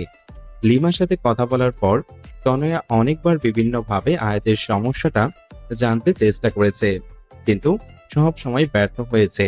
তাই ভাবলো, আয়াত স্যার যেমন রিমার নাম করে আমাকে খেপিয়েছে, তেমন কিছু করলে কেমন হয়? তাই নেহার সাথে কথা বলল, কারণ নেহা তনয়ার বিষয়ে প্রায় সব কথাই জানে। তাই নেহা বলল, সেটা ঠিক হবে, তুই অন্য কারোর সাথে রিলেশন করিস, শুনলে আয়াত স্যারের ভীষণ হিংসা হবে। কিন্তু নকল বয়ফ্রেন্ড কোথায় পাবো? এক কাজ কর, আমার বয়ফ্রেন্ড মানে নয়নকে কয়েকদিনের জন্য ধার নে। আর আমার আর নয়নের সম্পর্কের কথা তো তেমন কেউ জানে না, তাই সন্দেহ হবে না। নয়নকে আমি বুঝিয়ে বলবো, শুধু দুজন আয়াত স্যারের সামনে হেসে হেসে কথা বলবি, আর কিছু করবি না। কিন্তু নয়ন কিন্তু আমার মনে রাখিস। আমার টেস্ট অত খারাপ না যে অন্যের ইউজ করা জিনিস নিজে ব্যবহার করব। আমার জন্য তো আমার অঙ্ক টিচারই ঠিক আছে। পরের দিন থেকে প্ল্যান মতো কাজ করা শুরু করলো। আয়াত ক্লাসে আসলে তনয়া নয়নের সাথে কথা বলতো, হাসাহাসি করতো। কলেজ থেকে প্রায় একসাথে যেত, এমনকি আয়াতের বাসায় গিয়েও দুজন একসাথে বসতো, কথা বলতো। আয়াত সেগুলো নোটিস করতো আর ভীষণ রাগী চোখে তনয়ার দিকে তাকাতো। তনয়া সেগুলো দেখে মনে মনে হাসতো আর বলতো, আমাকে কষ্ট দেয়া না, এবার দেখবে আর জ্বলবে আর লুচির মতো ফুলবে।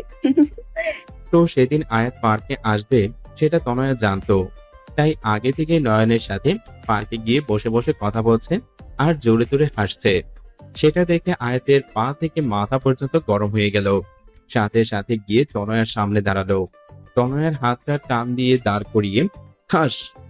আয়াত এখনো তনয়াকে জড়িয়ে ধরে আছে। তনয়াও এখন নিজেকে ছাড়ানোর বৃথা চেষ্টা করছে না। আয়াতের বুকে কান পেতে ওর হৃদয়ের আওয়াজটা শোনার চেষ্টা করছে। চোখ বন্ধ করে অনুভব করছে ওর হৃদয়ের আওয়াজটা। হঠাৎ কি এমন মনে করে আয়াত তনয়াকে ছেড়ে দিয়ে চলে যেতে চাইলো। এবার তনয়া আয়াতের হাতটা টেনে ধরলো। দাঁড়ান। আয়াত মাথা নিচু করে দাঁড়িয়ে আছে। যখন তখন আমাকে চড় মারবেন, আবার জড়িয়ে ধরবেন। আমার গালটা কি বাংলা লিখতে হবে পাইছেন? চড় মারলেন তো মারলেন, তারপর টানা 10 মিনিট জড়িয়ে ধরে রাখলেন। দেখেন লোকজন কেমন করে তাকিয়ে আছে। আপনার সমস্যা কি বলবেন? কোনো সমস্যা নাই, আমার কাজ আছে। যতই কাজ থাকুক, আমার প্রশ্নের উত্তর না দিয়ে যেতে পারবেন না। আমি তোমার প্রশ্নের উত্তর দিতে বাধ্য নই। বাধ্য, 100 বার বাধ্য।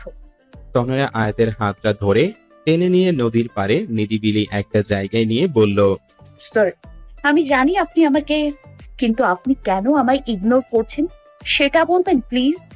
আর হ্যাঁ, নয়নের সাথে আমার কোনো সম্পর্ক নেই। এতদিন যা দেখছেন সবটাই আপনাকে রাগানোর জন্য।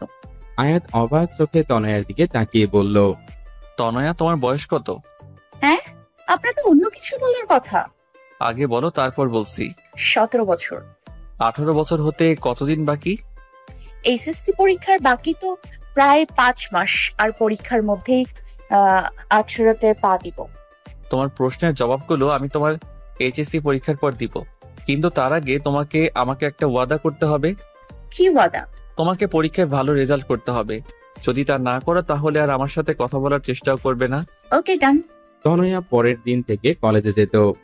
আয়াত ক্লাস করাতো, কিন্তু তনয়ার দিকে তাকাতো না পর্যন্ত। তনয়ার মনে মনে খুব অভিমান হতো আয়াতের উপর। এমনকি আয়াতদের বাসায় পড়তে গেলেও আয়াত চুপচাপ পড়াতো, কিন্তু সহজে তনয়ের দিকে তাকাতো না। আয়াতের এমন আচরণে তনয়ের খুব কষ্ট লাগতো। আয়াতের এভাবে ইগনোর করাটা তনয়া মেনে নিতে পারছিল না। কয়েক মাস মাত্র বাকি পরীক্ষার, তাই কলেজ কমিটি আর স্যারেরা মিলে সিদ্ধান্ত নিল সব পরীক্ষার্থীদের নিয়ে কক্সবাজারে ঘুরতে যাবে। যেহেতু সব টিচার যাবে, তাই আয়াতও তাদের সাথে যাবে। তনয়া সেটা শুনে ভাবলো, আমি গেলে হয়তো স্যার ঠিক মতো এনজয় করতে পারবে না, তার থেকে আমার না যাওয়াই বেটার হবে। তাই ওর বন্ধুদের বলল ও যাবে না। নেহা সেটা আয়াতকে বলে দেয়। পরের দিন আয়াত ক্লাসে এসে বলে, স্টুডেন্ট, এটা একটা শিক্ষা সফর। আমার মতে এখানে সবার যাওয়া উচিত। কেউ নিজের ব্যক্তিগত সমস্যা এটার মধ্যে টেনে না আনলেই বোধহয় ভালো হবে। তনয়া বুঝলো আয়াত কথাগুলো ইনডিরেক্টলি তনয়াকেই বলছে। তনয়া তারপর কি ভেবে যেন যাওয়ার জন্য রাজি হয়ে গেল। আগে আয়াত যতটা তনয়াকে ইগনোর করত, তনয়া এখন তার থেকে 3 গুণ বেশি আয়াতকে ইগনোর করে। এসব করতে তনয়ার কষ্ট হয়, খুব কষ্ট লাগে, কিন্তু তবুও আয়াতের উপর রাগ দেখিয়ে কাজগুলো করে। আজ ওরা সবাই শিক্ষা সফরে যাচ্ছে।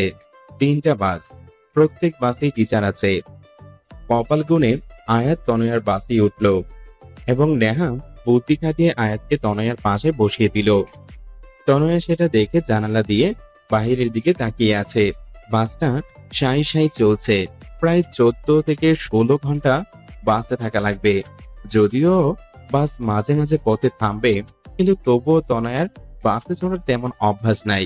আর তাছাড়া তনয়ার বেশিক্ষণ জার্নি করলে বমি পায়, তাই তনয়া ব্যাগে বমির মাথা ব্যথার ওষুধ নিয়েছিল, কিন্তু বোকার মতো সেগুলো হ্যান্ড ব্যাগে না নিয়ে জামা কাপড়ের ব্যাগে রেখে দিয়েছে, যেটা বাসের বক্সে রাখা হয়েছে। বাস চলার ঘন্টা 3 মধ্যেই তনয়ার মাথা ব্যথা শুরু হলো, সাথে মাথাও ঘুরছে, বমিও পাচ্ছে, কিন্তু খুব কষ্টে তনয়া সেটা আটকানোর বৃথা চেষ্টা করছে। আয়াত তনয়ার দিকে তাকিয়ে বুঝলো ওর খুব কষ্ট হচ্ছে, কারণ ইতিমধ্যে তনয়ার চোখ মুখ শুকিয়ে গেছে। আজ প্রায় 2 মাস পর আয়াত তনয়ার সাথে ঠিক মতো কথা বলছে। তনয়া, তোমার কি খুব কষ্ট হচ্ছে? তনয়া মাথা নাড়িয়ে বলল, না। দেখো তনয়া, কোনো সমস্যা হলে না বলে কিভাবে বুঝবো? মাথা।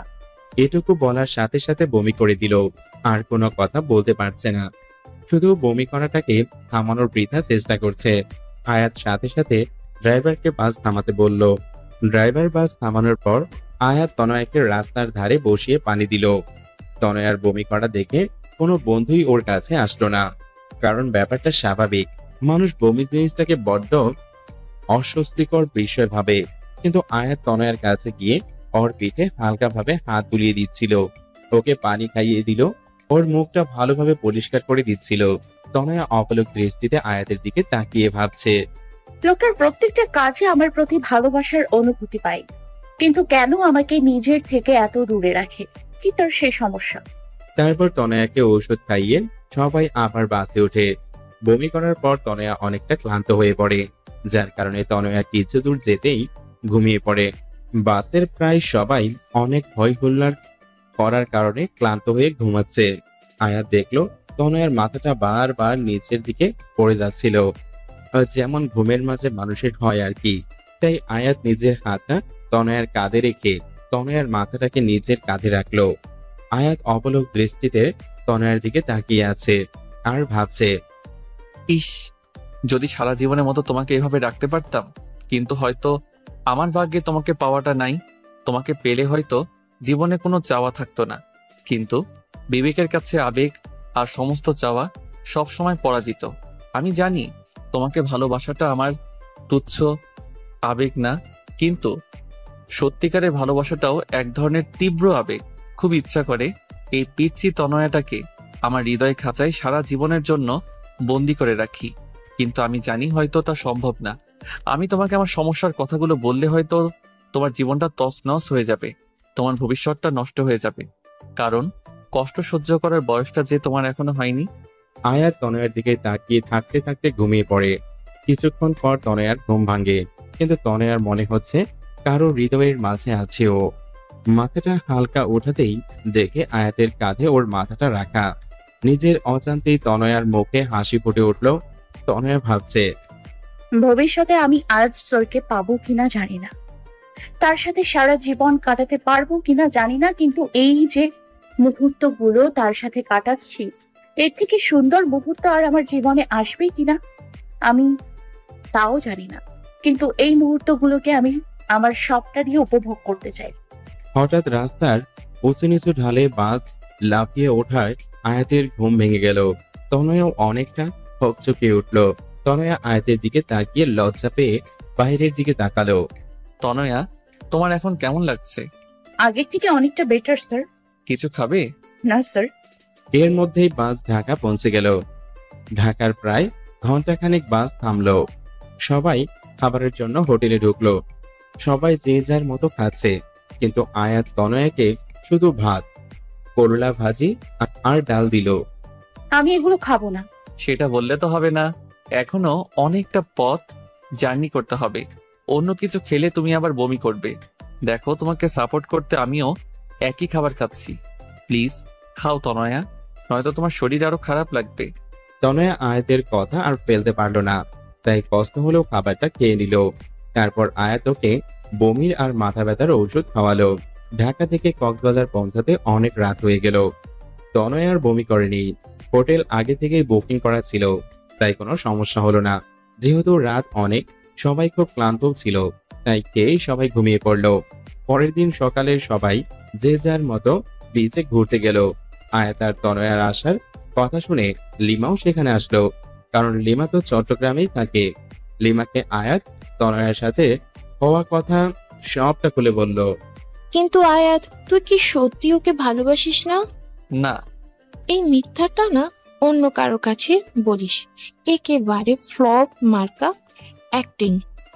ওকে সারা জীবনের জন্য আমার করে পাওয়া মনে হয় আমার কপালে নেই রে। কি সমস্যা আয়াত, বল না প্লিজ। আয়াত, তোর আবার কোনো বড় ধরনের অসুখ করেনি তো? আরে না, সমস্যাটা তুই জানিস, হয়তো খেয়াল নেই। কি সেটা আয়াত? তুই তো আমার বড় ভাইয়া আয়নের কথা জানিস? হ্যাঁ, সে একটা মেয়েকে ভালোবেসে পালিয়ে বিয়ে করেছিল বলে তোর বাবা তার সাথে কোনো সম্পর্ক রাখেনি। হ্যাঁ, কিন্তু ভাইয়া ভালোবেসে বিয়ে করেছে বলে বাবা ততটা রাগ করেনি। আসলে বাবা তার বন্ধুর এক মেয়ের সাথে ভাইয়ার বিয়ে ঠিক করেছিল, কিন্তু ভাইয়া বাবাকে কিছু না বলে বিয়ে করায় বাবার বন্ধুর তাকে অনেক অপমান করেছিল। কিন্তু বাবা তার অপমানে কতটা কষ্ট পায় নাই যতটা ভাইয়া তার কাছে সত্যি লুকিয়েছে বলে পেয়েছে। বাবা আগেই বলেছে তিনি মিথ্যাকে ঘৃণা করেন, আর তাছাড়া বাবা সবসময় আমাদের সাথে বন্ধু সুলভ ছিল, কিন্তু তবুও ভাইয়া বলেনি। তারপর থেকে বাবা ভাইয়ার সাথে কোনো সম্পর্ক রাখেনি।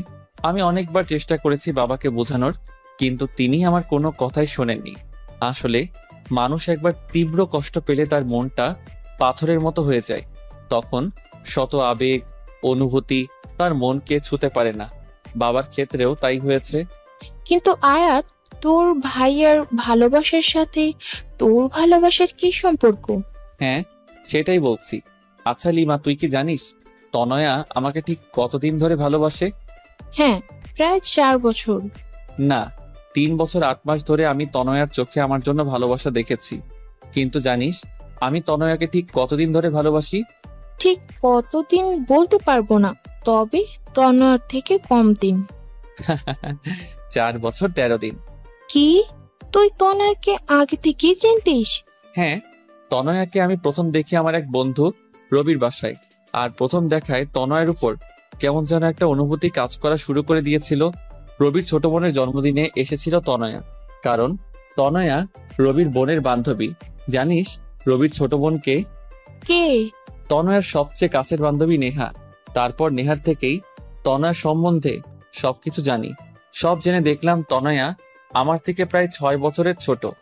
আর এত ছোট বয়সী মেয়ের সাথে রিলেশন করাটা নেহাত বোকামি। আর তাছাড়া তনয়া তখন রিলেশনে জড়ালে ওর পড়ালেখায় ক্ষতি হতো, ওর ভবিষ্যৎ অন্ধকারের দিকে যেত। যাকে এতটা ভালোবেসে ফেলেছি তার ভবিষ্যৎ কিভাবে নষ্ট করি বল? আর তাছাড়া দুটো মানুষ যখন রিলেশনে থাকে তখন একে অপরের মাঝে কিছুদিন পর শয়তানের তাড়নায় একটা আলাদা অনুভূতি তৈরি হয়। চুম্বকের বিপরীত মেরু যেমন একে অপরকে আকর্ষণ করে, ঠিক তেমনি প্রেমিক প্রেমিকার মধ্যেও এ আকর্ষণ কাজ করে। আর তখন তারা না চাইতেও নোংরামিতে জড়িয়ে পড়ে। আমি তো ছেলে, নোংরামি করে পার পেয়ে যেতাম, কিন্তু আমার তনয়া তো ছোট, ও হয়তো সমাজের প্যাচ বুঝতে না পেরে নিজের ক্ষতি করে বসতো। তাই সবসময় তনয়ার থেকে দূরে দূরে থেকে ওকে ভালোবেসেছি। কিন্তু উপরওয়ালা বোধ হয় আমাদের নিয়ে খেলতে ভালোবাসে। আমি তনয়াকে পড়ানোর কথা শুনেই না করে দিলাম, কিন্তু বাবার কথা ফেলতে পারলাম না। কিন্তু তারপর তনয়াকে প্রথমবার পার্কে এই কারণে চর মেরেছিলাম যে তনয়া যেন ভুল পথে পা না বাড়ায়। আমি হয়তো তনয়াকে পড়াতাম না, তাই অন্য কোনো ছেলে যাতে না পড়ায়, তাই তনয়ার জন্য আমি টিচার ঠিক করে দিলাম। তনয়াকে স্কুলে কেউ প্রপোজ করার আগেই তাকে যেভাবেই হোক তনয়ার থেকে দূরে সরিয়ে দিতাম। তনয়া হয়তো 2 বছরে আমাকে একবারও দেখেনি, কিন্তু 2 বছরের একটি দিনও আমি তনয়াকে না দেখে থাকিনি। তারপর হয়তো আমার ভাগ্যের জোরে তনয়া আমার কলেজেই ভর্তি হলো। জানিস তখন আমি কতটা খুশি ছিলাম যে রোজ তনয়াকে দেখতে পাবো। রোজ রোজ ক্লাসের সবাইকে পড়ানোর বাহানায় বারবার তনয়াকে চোরের মতো দেখতাম। কিন্তু তার কিছুদিন পরই ভাইয়া ওই ঘটনাটা ঘটালো। তারপর তনয়া যখন সিঁড়ি দিয়ে পড়ে গিয়ে ব্যথা পেয়েছিল, তখন ওর অবস্থা দেখে আমার প্রচন্ড কষ্ট হতো। তনয়া সুস্থ হওয়ার পর কয়েক মাস খুব সুন্দর ছিল। জানিস তনয়ার সাথে খুব ভালো বন্ধুত্ব হয়ে গেছিল। কিন্তু সমস্যাটা হলো কয়েক মাস আগে। তারপর থেকেই আমি তনয়াকে অ্যাভয়েড করে চলতে থাকি। কি হয়েছে কয়েক মাস আগে? কয়েক মাস আগে একদিন রাতে বাবা আমায় বলল, আয়াত, তোকে কিছু কথা বলবো, রাখবি? আমি বাবাকে বললাম, কেন রাখবো না বাবা, বলো কি বলবা। তোর ভাইয়া তো আমার কোনো কথা শোনেনি, আমার সম্মানের কথাও ভাবেনি, কিন্তু আমি তোকে সব থেকে বেশি ভরসা করি। তুই কি আমার বিশ্বাস রাখবি? হ্যাঁ বাবা বলো, অবশ্যই রাখবো। আমাকে ছুঁয়ে আদর কর। হ্যাঁ বাবা, এই তোমাকে ছুঁয়ে ওয়াদা করলাম, তুমি যা বলবে তাই শুনবো। এবার তো বলো। আমি আমার বন্ধুর মেয়ের সাথে তোর বিয়ে ঠিক করে এসেছি। কথাটা শুনে আয়াতের পুরো পৃথিবীটা যেন উল্টে গেল। মেয়েটা বর্তমানে বাইরে আছে, কয়েক মাস পর দেশে আসবে। তার কিছুদিন পর তোর সাথে বিয়ে দেবো তার। কিরে, তুই রাজি তো? নাকি তুইও আয়ানের মতো কাউকে? আয়াত ওর বাবার কথা ভেবে নিজের ভালোবাসার কথাটা লুকিয়ে বলল, না বাবা, তেমন কিছু না, তুমি যা ভালো বোঝো তাই করো। আমি তোমার বিশ্বাস কখনো ভাঙবো না। আমি জানতাম তুই এই কথাই বলবি। এই নে মেয়েটার ছবি, ফোন নাম্বার দিবি? তার দরকার নাই বাবা, তুই যখন পছন্দ করেছো তখন ভালোই হবে। বাবার এই কথা শোনার পর থেকে আমি তনয়ার থেকে দূরে দূরে থাকতাম, কারণ যতই ওর কাছে যাব ততই ওর মায়ায় জড়িয়ে পড়ব। কিন্তু পাজি মেয়েটা আমাকে খেপানোর জন্য নয়নের সাথে কথা বলার নাটক করলো। সেটা দেখে মাথা গরম হয়ে যায়। তারপর ওকে চর মেরেছিলাম, কিন্তু ওকে চর মারায় ও যতটা না ব্যথা পেয়েছে তার থেকে শতগুণ বেশি ব্যথা আমার হৃদয়ে লেগেছে। তাই তো নিজের ভালোবাসাটাকে আড়াল করতে না পেরে ওকে পাগলের মতো জড়িয়ে ধরে রেখেছিলাম। আমি যদি তনয়াকে এসব কথা বলি, মেয়েটা পাগলের মতো হয়ে যাবে, লেখাপড়ার অবস্থা খুব খারাপ হয়ে যাবে। তাই তো ওকে বলেছি ওর পরীক্ষার পর ওকে সব সত্যিটা বলে দেব। কিন্তু আমি ভাবছি আমি যদি ওকে সত্যিটা বলি তাহলে তখন ওর অবস্থা কি হবে। এবার বুঝছো কি সমস্যা? গাদা গর্ত উল্লুক, বলো তোর মাথায় কমন সেন্স বলতে কিছু আছে? তুই তোর বাবার কোনো কথা না শুনি বোকার মতো অদা করে বসলি। আরে আগে আঙ্কেলের কথাটা শুনে তো নিতি। এখন কিছু করার নেই রে। হ্যাঁ, তা থাকবে কেমনে? পড়ার পর তো তুই বন্ধ করে দিছস। আচ্ছা, মেয়েটার ছবি আছে এখন তোর কাছে? হ্যাঁ, আমার মোবাইলে মনে হয় আছে। দেখি। আয়াত মোবাইলটা বের করে অনেকক্ষণ খুঁজে ছবিটা লিমাকে দেখালো। লিমা ছবিটা হাতে নিয়ে বলল, এই জন্যই। আরে তনয়া তো এর থেকেও 1000 গুণ বেশি সুন্দরী। তনয়ার সামনে তো এটা চা কম পানি লাগবে। আচ্ছা, মেয়েটার সাথে কথা বলেছিস? তোর মাথা ঠিক আছে না? তোর উপর যা রাগ হচ্ছে না, আমি যদি তনয়ার জায়গায় থাকতাম তবে তোকে মেরে ওই সমুদ্রেই ফেলে দিতাম। জানিস, যখন বললি তোর বাবার বন্ধুর মেয়ে, এক মুহূর্তেই মনে হয়েছিল মেয়েটা তনয়া। কিন্তু সব ধারণা সবটা ঠিক হয় না রে। জানি, কিন্তু এখন আমার আর কিছু করার নাই। তা কিভাবে পারবি? অ্যাবনর্মাল আবাল ছেলে কোথাকার। এই বলে রাগ করে লিমা চলে গেল। লিমার রাগ হওয়াটা অস্বাভাবিক কিছু না। আয়াত চুপচাপ ওখানে বালির উপর বসে সাগরের পানির অপলক দৃষ্টিতে তাকিয়ে আছে। আমার চোখ থেকে টপ টপ করে নোনা তরলগুলো ঝরে পড়ছে, যেগুলো আবার নোনা বালিগুলো নিজের বুকে ধারণ করে নিচ্ছে। তনয়া আয়াতের সামনে এসে কিছুক্ষণ দাঁড়িয়ে দেখছে কিভাবে আয়াতের চোখ থেকে জল ঝরছে। হঠাৎ তনয়া আয়াতের চোখের পানিটা ধরে ফেলল। আয়াত তনয়ার দিকে তাকালো। তনয়া বলল, জানেন স্যার, আমার মা বলেছিল ছেলেটা নাকি খুব বেশি কষ্ট না পেলে কাঁদে না। আর যদি কাঁদে তাহলে ছেলেদের চোখের জলগুলো নাকি মুক্তোর চেয়েও দামি হয়। আর আপনি এত দামি জিনিসগুলোকে এভাবে অপচয় করছেন। আয়াত তারপর অপলক দৃষ্টিতে তাকিয়ে আছে। তনয়া আবার বলল, মা আরো বলেছেন যদি আমাদের মনে খুব বেশি কষ্ট লাগে তাহলে নিজের কাছের মানুষের কাউকে জড়িয়ে ধরে কাঁদলে নাকি কষ্টটা কমে যায়। আপনিও আপনার কাছের কাউকে জড়িয়ে ধরে কাঁদুন, দেখবেন মন হালকা লাগবে। দাঁড়ান, আমি লিমা আপুকে ডেকে আছি। এই বলে তনয়ার সামনে পা বাড়ানোর আগেই আয়াত তনয়ার হাতটা টেনে ধরল। তনয়া পিছনে ফিরে তাকানোর সাথে সাথে আয়াত তনয়াকে টান দিয়ে নিজের বুকের মাঝে চেপে ধরে। শক্ত করে তনয়াকে জড়িয়ে ধরে আয়াত কান্না করছে। তনয়া কিছু হতভম্ব হয়ে গেল, কিন্তু আয়াতের এই অবস্থা দেখে কিছু বলল না, শুধু বলল, কি হয়েছে স্যার, আমাকে কি বলা যায়? আয়াত তনয়াকে শক্ত করে জড়িয়ে ধরে আছে আর ভাবছে, আমি তোমাকে সারা জীবনের জন্য আমার বুকে রাখতে চাই, কিন্তু আমি জানি আমি হয়তো তোমাকে পাবো না, কিন্তু তবুও বেহায়া মনটা সবসময় তোমাকে আমার করে পেতে চাই। তনয়া আয়াতের থেকে নিজেকে ছাড়িয়ে বলল, চলুন স্যার, কিছুক্ষণ সাগরের পানিতে পা ডুবিয়ে হাঁটি। সমুদ্রের বিশালতায় তাকিয়ে নিজের কষ্টগুলোকে সমুদ্রের ঢেউয়ের সাথে মিশিয়ে দিই, যাতে ঢেউ পারে এসে আমাদের সকল কষ্টগুলোকে নিজের সাথে ভাসিয়ে নিয়ে গিয়ে সমুদ্রের বুকে মিলিয়ে দেয়। তারপর তনয়া আয়াতের হাত ধরে সমুদ্রের পাড়ে হাঁটতে লাগলো। আয়াত তাকিয়ে দেখছে তনয়াকে। তনয়ার চুলগুলো প্রবল বাতাসে বারবার ওর মুখে পড়ছে, আর তনয়া সেগুলো বারবার সরানোর বৃথা চেষ্টা করছে। আয়াতের মন চাচ্ছে তনয়ার অবাধ্য চুলগুলো নিজ হাতে ওর কানের পিছনে গুজে দিতে, আলতো করে তনয়ার গালটাকে ছুঁয়ে দিতে, ওর চোখের দিকে তাকিয়ে চোখের গভীরতায় হারিয়ে যুগ যুগ কাটিয়ে দিতে, আর বারবার বলতে ইচ্ছে করে, I love you Tanaya, I love you a lot. হঠাৎ ফোনের রিং এর শব্দে আয়াতের ভাবনায় ছেদ পড়ল। হ্যাঁ লিমা, বল। সরি, তখন তোর উপর রাগ উঠে গেছিল, তাই তোকে যা তা বলে ফেলেছি। It's okay. শোন আয়াত, ভবিষ্যতে কি হবে তা হয়তো আমরা জানি না, কিন্তু বর্তমানকে তো আমরা নিজেদের মতো সাজাতে পারি। তোর জীবনে পরবর্তীতে কি হবে তা আল্লাহর উপর ছেড়ে দে। কিন্তু যে 2 দিন তুই এখানে আছিস, তনয়ের সাথে ভালোভাবে কথা বল, ওর সাথে ভালো সময় কাটা। হতে পারে এই 2 দিন তোর জীবনের সবচেয়ে সুখের মুহূর্ত হয়ে স্মৃতির পাতায় রয়ে যাবে। পারলে আমার কথাটা রাখিস। বাই। লিমা ফোনটা কাটলে আয়াত ফোনটা পকেটে রেখে তনয়াকে বলল, তনয়া। হ্যাঁ বলুন স্যার। আচ্ছা তনয়া, যে 2 দিন আমরা এখানে থাকবো সেই 2 দিনকে আমরা বন্ধু হতে পারি? মিষ্টি একটা হাসি দিয়ে কেন নয়? থ্যাঙ্কস। তনয়া আয়াতকে ধাক্কা মেরে পানিতে ফেলে দিয়ে হাসছে। এটা কি করলে? কেন আমরা না এখন বন্ধু? আচ্ছা দাঁড়াও, তোমাকেও চোবাবো এখন। নো।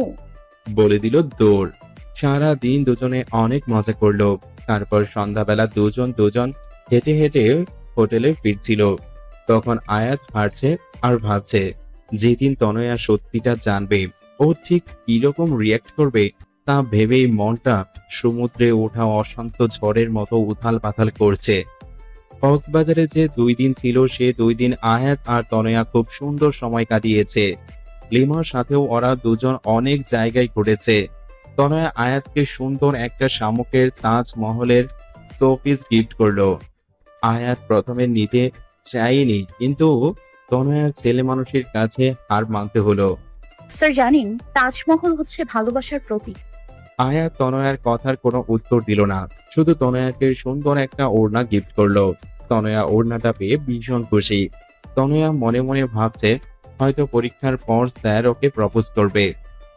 কিন্তু তনয়া সত্যিটা জানলে হয়তো নিজের হুঁশ হারিয়ে ফেলবে। তারপর ওরা বাড়ি ফেরার দিনও তনয়া 3 বার বমি করে, আর তখন আয়াত ওকে ভীষণ কেয়ার করেছিল। বমি করার পর ক্লান্ত হয়ে তনয়া আয়াতের কাঁধেই ঘুমিয়েছিল। তনয়া যখন আয়াতের কাঁধে মাথা দিয়ে ঘুমাচ্ছিল, তখন গাড়ি চলার গতিতে তনয়ার মাথাটা বারবার নিচের দিকে পড়ে যাচ্ছিল বলে আয়াত তার একটা হাত দিয়ে তনয়ার মাথাটা ধরে রেখেছিল। আয়াত যখনই তনয়ার মুখের দিকে তাকায়, তখনই অজানা এক প্রশান্তিতে আয়াতের বুকটা ভরে যায়। কেন যেন তনয়ার থেকে নিজের চোখ সরাতে পারে না। তারপর নিজেই নিজেকে বলে, মিথ্যা স্বপ্ন দেখো, কোনো লাভ নেই, কারণ মিথ্যা সব মানুষকে শুধু মিথ্যা আশা দেয় আর কষ্ট দেয়, এর বাইরে কিছুই দেয় না। তনয়া কিছুটা পথ ঘুমিয়েছিল আর কিছুটা পথ ঘুমের অভিনয় করেছিল, কারণ ঘুম ভাঙলে যে আয়াত তার হাতটা কাঁধটা থেকে সরিয়ে নেবে। তনয়া আয়াতের কাঁধে মাথা রেখে ভাবছিল, ইস, এভাবে যদি সারা জীবন ওর কাঁধে মাথা রেখে থাকতে পারতাম। জানি না কি লেখা আছে আমাদের ভাগ্যে, কিন্তু ভাগ্যে যাই লেখা থাকুক না কেন, সারা জীবন আমি আমার অঙ্ক টিচারকেই ভালোবাসবো। বরিশাল পৌঁছতে পৌঁছতে অনেক রাত হয়ে গেল। প্রায় সব মেয়েদেরই বাড়ির লোক এসে তাদের নিয়ে গেল, কিন্তু তনয়ার বাবা সেদিন শহরে ছিল না। তাই তনয়ার মা আয়াতকে ফোন করে বলেছে ও যেন তনয়াকে বাড়ি পৌঁছে দেয়। তাই আয়াত তনয়াকে নিজের গাড়িতে করে তনয়াদের বাড়ির দিকে যাচ্ছে। এখন কেমন লাগছে তনয়া? জি, মোটামুটি ভালো। তোমার কি জার্নিতে অ্যালার্জি আছে? জি স্যার, আসলে আমি এত দূর বসে কখনো ট্রাভেল করিনি। ও, তোমার বাড়ি এসে গেছে? ও, ভেতরে আসুন স্যার। না, অনেক রাত হয়ে গেছে, এখন আর ভিতরে যাব না, বাড়ি যাব। ওকে, কিন্তু একবার গাড়ি থেকে বাইরে বের কেন? আরে আগে বের হন, তারপর বলছি। আয়াত গাড়ি থেকে বের হয়ে দাঁড়াতেই তনয়া হুট করে আয়াতকে জড়িয়ে ধরলো। আয়াত কিছুটা হতবাক হয়ে গেল। তনয়া অনেকক্ষণ আয়াতকে জড়িয়ে ধরে বলল, আমি জানি না পরীক্ষার পর আপনার সিদ্ধান্ত ঠিক কি হবে, কিন্তু এই যে 2 দিন আপনার সাথে কাটালাম, এটা আমার জীবনের সবচেয়ে স্মরণীয় দিন হয়ে আমার মনে কোঠায় সারা জীবন গেঁথে থাকবে। আপনি যেমন আমার মনে গেঁথে আছেন, ঠিক তেমনই এই স্মৃতিগুলো গেঁথে থাকবে। ধন্যবাদ স্যার, আমার সাথে এত সুন্দর 2 দিন কাটানোর জন্য। আয়াত আর কিছু বলল না, নিজেকে তনয়ার থেকে ছাড়িয়ে চুপচাপ চলে গেল। পরের দিন থেকে সবাই লেখাপড়া নিয়ে অনেক ব্যস্ত হয়ে পড়ে, কারণ সামনে পরীক্ষা। আয়াত তনয়ার সাথে কথা বলে, কিন্তু খুবই কম। তনয়া পড়ার প্রেসারে আপাতত ভালোবাসার পোকাগুলোকে বক্সে বন্ধ করে রেখেছে। ওদের পরীক্ষা শুরু হলো। পরীক্ষার মধ্যেই তনয়া 18তে পা দিল, কিন্তু পরীক্ষার কারণে কোনো সেলিব্রেশন হয়নি। আজ ওদের পরীক্ষা শেষ হলো। তনয়ার পরীক্ষা খুব ভালো হলো, কারণ ও আয়াতকে প্রমিস করেছিল। পরীক্ষা শেষ হওয়ার পর তনয়ার অধীর আগ্রহে আয়াতের ফোনের অপেক্ষা করতে লাগলো, কিন্তু প্রায় 1 মাস হয়ে গেছে, কিন্তু আয়াত ওকে দেখা করতে বলছে না। ফোনে তনয়ের সাথে কথা হলেও এই বিষয়ে আয়াত সব সময় এড়িয়ে যায়। এড়িয়ে যাবে না তো কি করবে? আয়াতের তো তনয়ার মুখোমুখি হতেই ভয় করে, ঠিক কি বলবে ওকে। কিন্তু তনয়া আর অপেক্ষা করতে পারছে না, তাই সরাসরি আয়াতকে ফোন দিয়ে বলল, আপনি দেখা করবেন নাকি আপনার বাসায় আসবো? না না, তার দরকার নেই। আসলে আমি তো এখন কিছু কাজে ঢাকা এসেছি, 2 সপ্তাহ পর আসতেছি। সেদিন আসবো, তার পরের দিনই তোমার সাথে দেখা করব। 2 সপ্তাহ পর তনয়া একটা রেস্টুরেন্টে বসে আয়াতের জন্য অপেক্ষা করছে। এই 2 সপ্তাহ যে তনয়া ঠিক কিভাবে কাটিয়েছে তা শুধু তনয়াই জানে। কিছুক্ষণ পর আয়াত আসলো। তনয়ার বুকটা দূর দূর করছে, আয়াতকে কি বলবে এটা ভেবে। কেমন আছো? ভালো, আপনি? ভালো। কিছু খাবে? না না স্যার, স্যার। তারপর দুজন অনেকক্ষণ নীরবতা পালন করলো, কিন্তু তনয়া আর অপেক্ষা করতে পারছে না। গত 4 বছরের বেশি সময় ধরে অপেক্ষা করেছে, তাই মুখ ফসকে বলেই ফেললো, স্যার, আপনি যেন কি বলতে চাইছিলেন? হ্যাঁ, কিন্তু ঠিক কিভাবে বলবো সেটা ভাবছি। এত ভাবাভাবির দরকার নেই, সরাসরি বলে দেন আমি শোনার জন্য রেডি। প্লিজ, আল্লাহ ভালো কিছু যেন বলে। আয়াত কিছুক্ষণ ভেবে বলল। তনয়া, আমার বিয়ে ঠিক হয়ে গেছে। তনয়া অবাক চোখে আয়াতের দিকে তাকালো। তারপর আয়াত ওর বাবার, ওর ভাইয়ার সব কথা বলল। এও বলল সামনের মাসের শেষের দিকে ওর বিয়ে, আর সেই মেয়েটি কিছুক্ষণ পর এখানে ওর সাথে দেখা করতে আসবে। আয়াতের কথাগুলো শোনার পর তনয়ার পুরো পৃথিবীটা যেন গোলক ধাঁধার মতো ঘুরছে। চোখ দুটো ঝাপসা হয়ে যাচ্ছে। নিজের ওপর যেন কোনো নিয়ন্ত্রণ রাখতে পারছে না। চিৎকার করে কাঁদতে ইচ্ছে করছে, কিন্তু শত কষ্টে তনয়া নিজেকে আটকাচ্ছে। প্লিজ তনয়া, আমাকে মাফ করে দাও। আর প্লিজ নিজের উপর নিয়ন্ত্রণ রাখার চেষ্টা করো। আসলে আমি থাক স্যার, আপনার আমাকে কোনো এক্সপ্লেনেশন দেওয়ার দরকার নেই, আমি আপনাকে জানি। আর আয়াতকে অবাক করে দিয়ে তনয়া বলল। মেয়েটির নাম কি স্যার? আমি জানি না। কি বলেন? যার সাথে বিয়ে হবে তার নাম জানেন না? This is not fair sir. আচ্ছা, ভাবি কি এখন আসবে? আয়াত তনয়ার কথায় হতবাক হয়ে গেল। তারপর বলল, আমি কি তাকে একবার দেখতে পারি? ভয় নাই, আমি আমার বিষয় কিচ্ছু বলবো না। তনয়া, আর ইউ ওকে? কেন? Yes sir, I am absolutely ওকে। আরে আপনি আবার এটা ভাবছেন না তো যে আমি উল্টাপাল্টা কিছু করে ফেলবো? পাগল নাকি স্যার? আমি তনয়া, আর আমি এতটা সাহসী নই যে নিজের জাহান্নামের টিকিট নিজে কাটবো। তনয়ার এমন কথা শুনে আয়াতের মুখের ভাষা যেন হারিয়ে গেছে, কিছু বলতে পারছে না। কিছুক্ষণের মধ্যে সেই মেয়েটা আসলো, এসে তনয়াকে বলল, are you Ayat? I am Abani. Yes, বসুন। উনি? তনয়াকে উদ্দেশ্য করে তনয়া বেশ হাসি মুখে বলল, hi, I am Tanaya, IELTS student. Oh hi. তো আপনি আমাদের ভাবি হবেন? হুম। আপনি জানেন আপনি অনেক লাকি, কারণ আপনি আয়াত স্যারকে নিজের জীবন সঙ্গী হিসেবে পাচ্ছেন। স্যার অনেক ভালো মানুষ। এখানে এসেছিলাম কিছু কাজের জন্য, কিন্তু স্যারকে দেখে তার সাথে একটু কথা বললাম। I hope you don't mind. No no. আচ্ছা, আমি তাহলে আসি, কিছু কাজ আছে। বাই ভাবি। By sir. তনয়া একটি বারও আয়াতের দিকে তাকালো না, শুধু সামনের দিকে তাকিয়ে হাঁটছে। আজ তনয়া পা দুটো যেন চলছে না, মনে হচ্ছে পিছন থেকে কোনো অদৃশ্য শক্তি ওর পা দুটোকে আঁকড়ে রেখেছে। কিন্তু তনয়ের এমন আচরণে আয়াত অনেক অবাক হলো। তনয়া চলে যাচ্ছে, আয়াত হাঁ করে ওর যাওয়ার পানে তাকিয়ে আছে। তনয়া নিজের অবাধ্য চোখের জলগুলোকে মোছার বৃথা চেষ্টা করছে। আয়াত বুঝতে পারছে তনয়ার মনের অবস্থা, কারণ আয়াতের মনের অবস্থাটাও তো একই রকম। তনয়া চলে যাবার পর আয়াত নিজেকে আর ঠিক রাখতে পারছে না, তাই অবনীকে বলল, আমার খুব মাথা ব্যথা করছে, আমরা কি পরে একদিন কথা বলতে পারি? অবনী বলল, ঠিক আছে। আয়াত বাড়ি এসে বারবার তনয়াকে ফোন করছে, কিন্তু কেউই ফোন ধরছে না। তারপর বাধ্য হয়ে তনয়ার বাবার ফোনে ফোন করে বলল, আঙ্কেল, তনয়া কি করছে? তনয়ার বাবা বলল, তনয়া নাকি টিভি দেখছে, কার্টুনও দেখছে আর পাগলের মতো হাসছে। এই মেয়েটা না পুরো পাগল। আয়াত বলল, আঙ্কেল, ফোনটা একটু তনয়াকে দিবেন। তনয়ের বাবা ফোনটা তনয়াকে দিয়ে বলল, আয়াত ফোন করেছে। হ্যালো স্যার, কেমন আছেন? ভাবি কেমন আছে? স্যার শোনেন, বিয়ে করছেন, আমাদের কিন্তু বড় করে একটা ট্রিট দিতে হবে, ঠিক আছে? আয়াত তনয়ার এরূপ কথা শুনে পুরো থ হয়ে গেল। তারপর প্রায় রোজ আয়াত তনয়াকে ফোন করত, কারণ আয়াত তনয়াকে নিয়ে খুব ভয় থাকতো। কিন্তু রোজ তনয়া এমন ভাবে কথা বলতো যেন কিছুই হয়নি, যেন তনয়ার স্মৃতি থেকে আয়াত নামটা সম্পূর্ণ মুছে গেছে। আয়াত তনয়ার এমন আচরণে দ্বিধার মধ্যে পড়ে যেত, খুব ভয় করত তনয়াকে নিয়ে। আয়াতের যেদিন বিয়ে হবার কথা তার কিছুদিন আগে তনয়ার রেজাল্ট দেয়। তনয়া এবারও A+ পায়। সবাই খুব খুশি হয় আয়াতও। কিন্তু এত খুশির মাঝেও আয়াত আর তনয়ার বুকের ভিতরটা জ্বলে পুড়ে ছারখার হয়ে যাচ্ছে। আর আজ আয়াতের গায়ে হলুদ। আর মজার ব্যাপার কি জানেন, আয়াতের গায়ে প্রথম হলুদটা তনয়াই ছুঁয়েছে। আর গিফট হিসেবে আয়াতের দেওয়া ওড়নাটা আয়াতকে দিয়ে বলেছে, এটা অবনী ভাবির জন্য।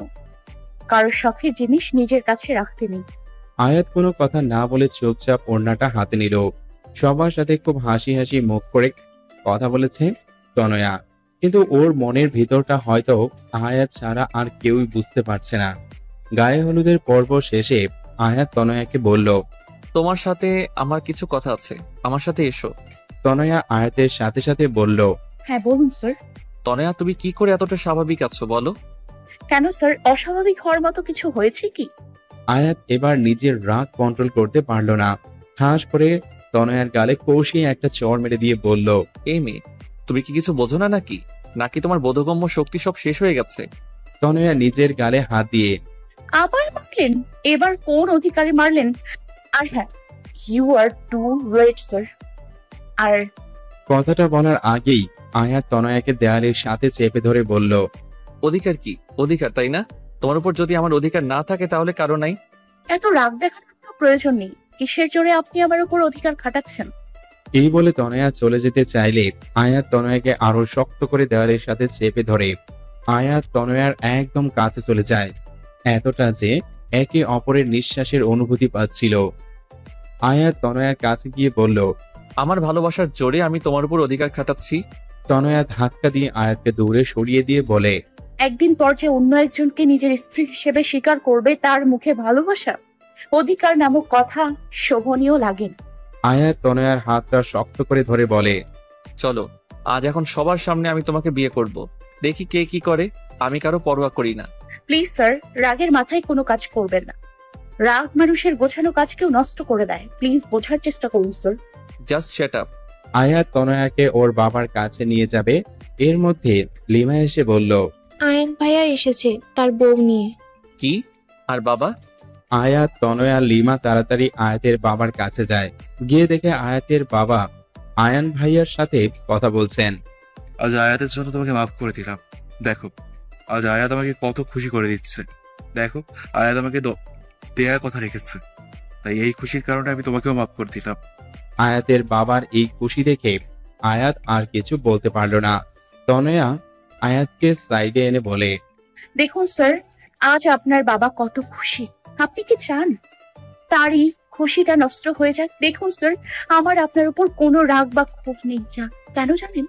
কারণ আপনি নিজের খুশির কথা না ভেবে আপনার বাবার খুশির কথা ভেবেছেন। আর এই জন্যই আমি আপনাকে না পাওয়ার জন্য মনে কোনো রাগ রাখিনি। হ্যাঁ, আপনাকে না পাওয়ার দুঃখ, কষ্ট, আফসোস তো আছে, আর সারা জীবন থাকবে। কিন্তু আমি এটা ভেবে নিজেকে সামলে নিব যে আপনার বাবা মার আপনি সুখে আছেন। স্যার, বাবা মায়ের মতো কেউ হয় না। স্যার, আপনি তাদের কথা মেনে নিন। বাবা মাকে কষ্ট দিয়ে কেউ জীবনে কখনো সুখী হতে পারে না। আর বাবা মাকে সুখী করার জন্য যদি নিজে কষ্ট পায়, তাহলে আল্লাহ সে কষ্টের প্রতিদান একদিন না একদিন ঠিকই দেবে। চলো স্যার, ভালো থাকবেন। আমি আজকেও আসতাম না, কিন্তু আজ শেষবারের মতো আপনাকে একবার দেখার লোভ সামলাতে পারলাম না। ভালো থাকবেন। এটা বলে তনয়া ওখান থেকে চলে গেল। আর আয়াত হা হয়ে ওর যাওয়ার পানে তাকিয়ে আছে। তনয়া একবারের জন্য পিছু ফিরে তাকায়নি, হয়তো নিজের চোখের জলটা আয়াতকে দেখাতে চায়নি তাই। আজ আয়াতের বিয়ে, কিছুক্ষণের মধ্যে বিয়ে হয়ে গেল।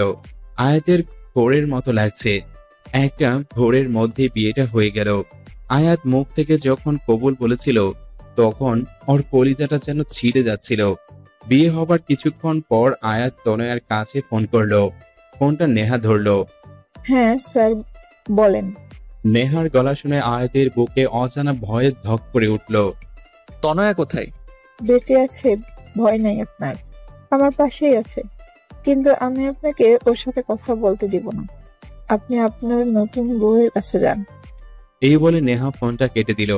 আয়াতও আর কথা বাড়ালো না। রাত অনেক হলো, কিন্তু আয়াত নিজের রুমের দিকে যাওয়ার নামও করছে না। ওর ভাবি ওকে জোর করে রুমের ভিতরে ঢুকিয়ে দিল। আয়াত রুমে ঢুকে কিছুক্ষণ নীরব থাকলো, তারপর ধীরে ধীরে বিছানার কাছে গিয়ে বলল, সরি অবনী, আমি আসলে তোমাকে বিয়ে করতে চাইনি। আমি অন্য একজনকে ভালোবাসি। তোমাকে স্ত্রী হিসেবে মেনে নেওয়া আমার পক্ষে সম্ভব না। পারলে আমাকে মাফ করে দিও।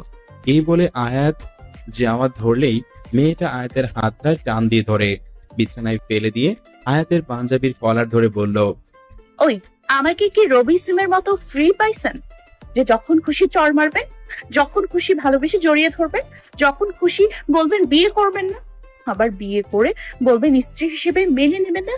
কি সমস্যা কি আপনার? আয়াত কথাগুলো শুনে অবাক হয়ে মেয়েটির দিকে তাকিয়ে তার থেকে 100 গুণ বেশি শখ পেল। কারণ মেয়েটি আর কেউই নয়, তনয়া। আয়াত যেন কিছুক্ষণের জন্য নিজের চোখকে বিশ্বাস করতে পারছে না। মনে হচ্ছে স্বপ্ন আর বাস্তব দুনিয়ার মাঝে একটা আলাদা দুনিয়া তৈরি হয়ে গেছে, আর আয়াত সে দুনিয়ায় হারিয়ে গেছে। তনয়া জোরে আয়াতের হাতে একটা চিমটি কাটল। আয়াত নিজের চেতনা ফিরে পেল, হকচকিয়ে বলল, তনয়া তুমি? কি স্যার, সারপ্রাইজটা কেমন লাগলো? আয়াত যেন এখনো নিজের ঘোর কাটিয়ে উঠতে পারছে না, তারপরেও বলল, অবনী কোথায়? অবনীর খুব চিন্তা হচ্ছে না? আমি অবনীকে মেরে ফেলেছি। বলে জোরে হাসছে তনয়া।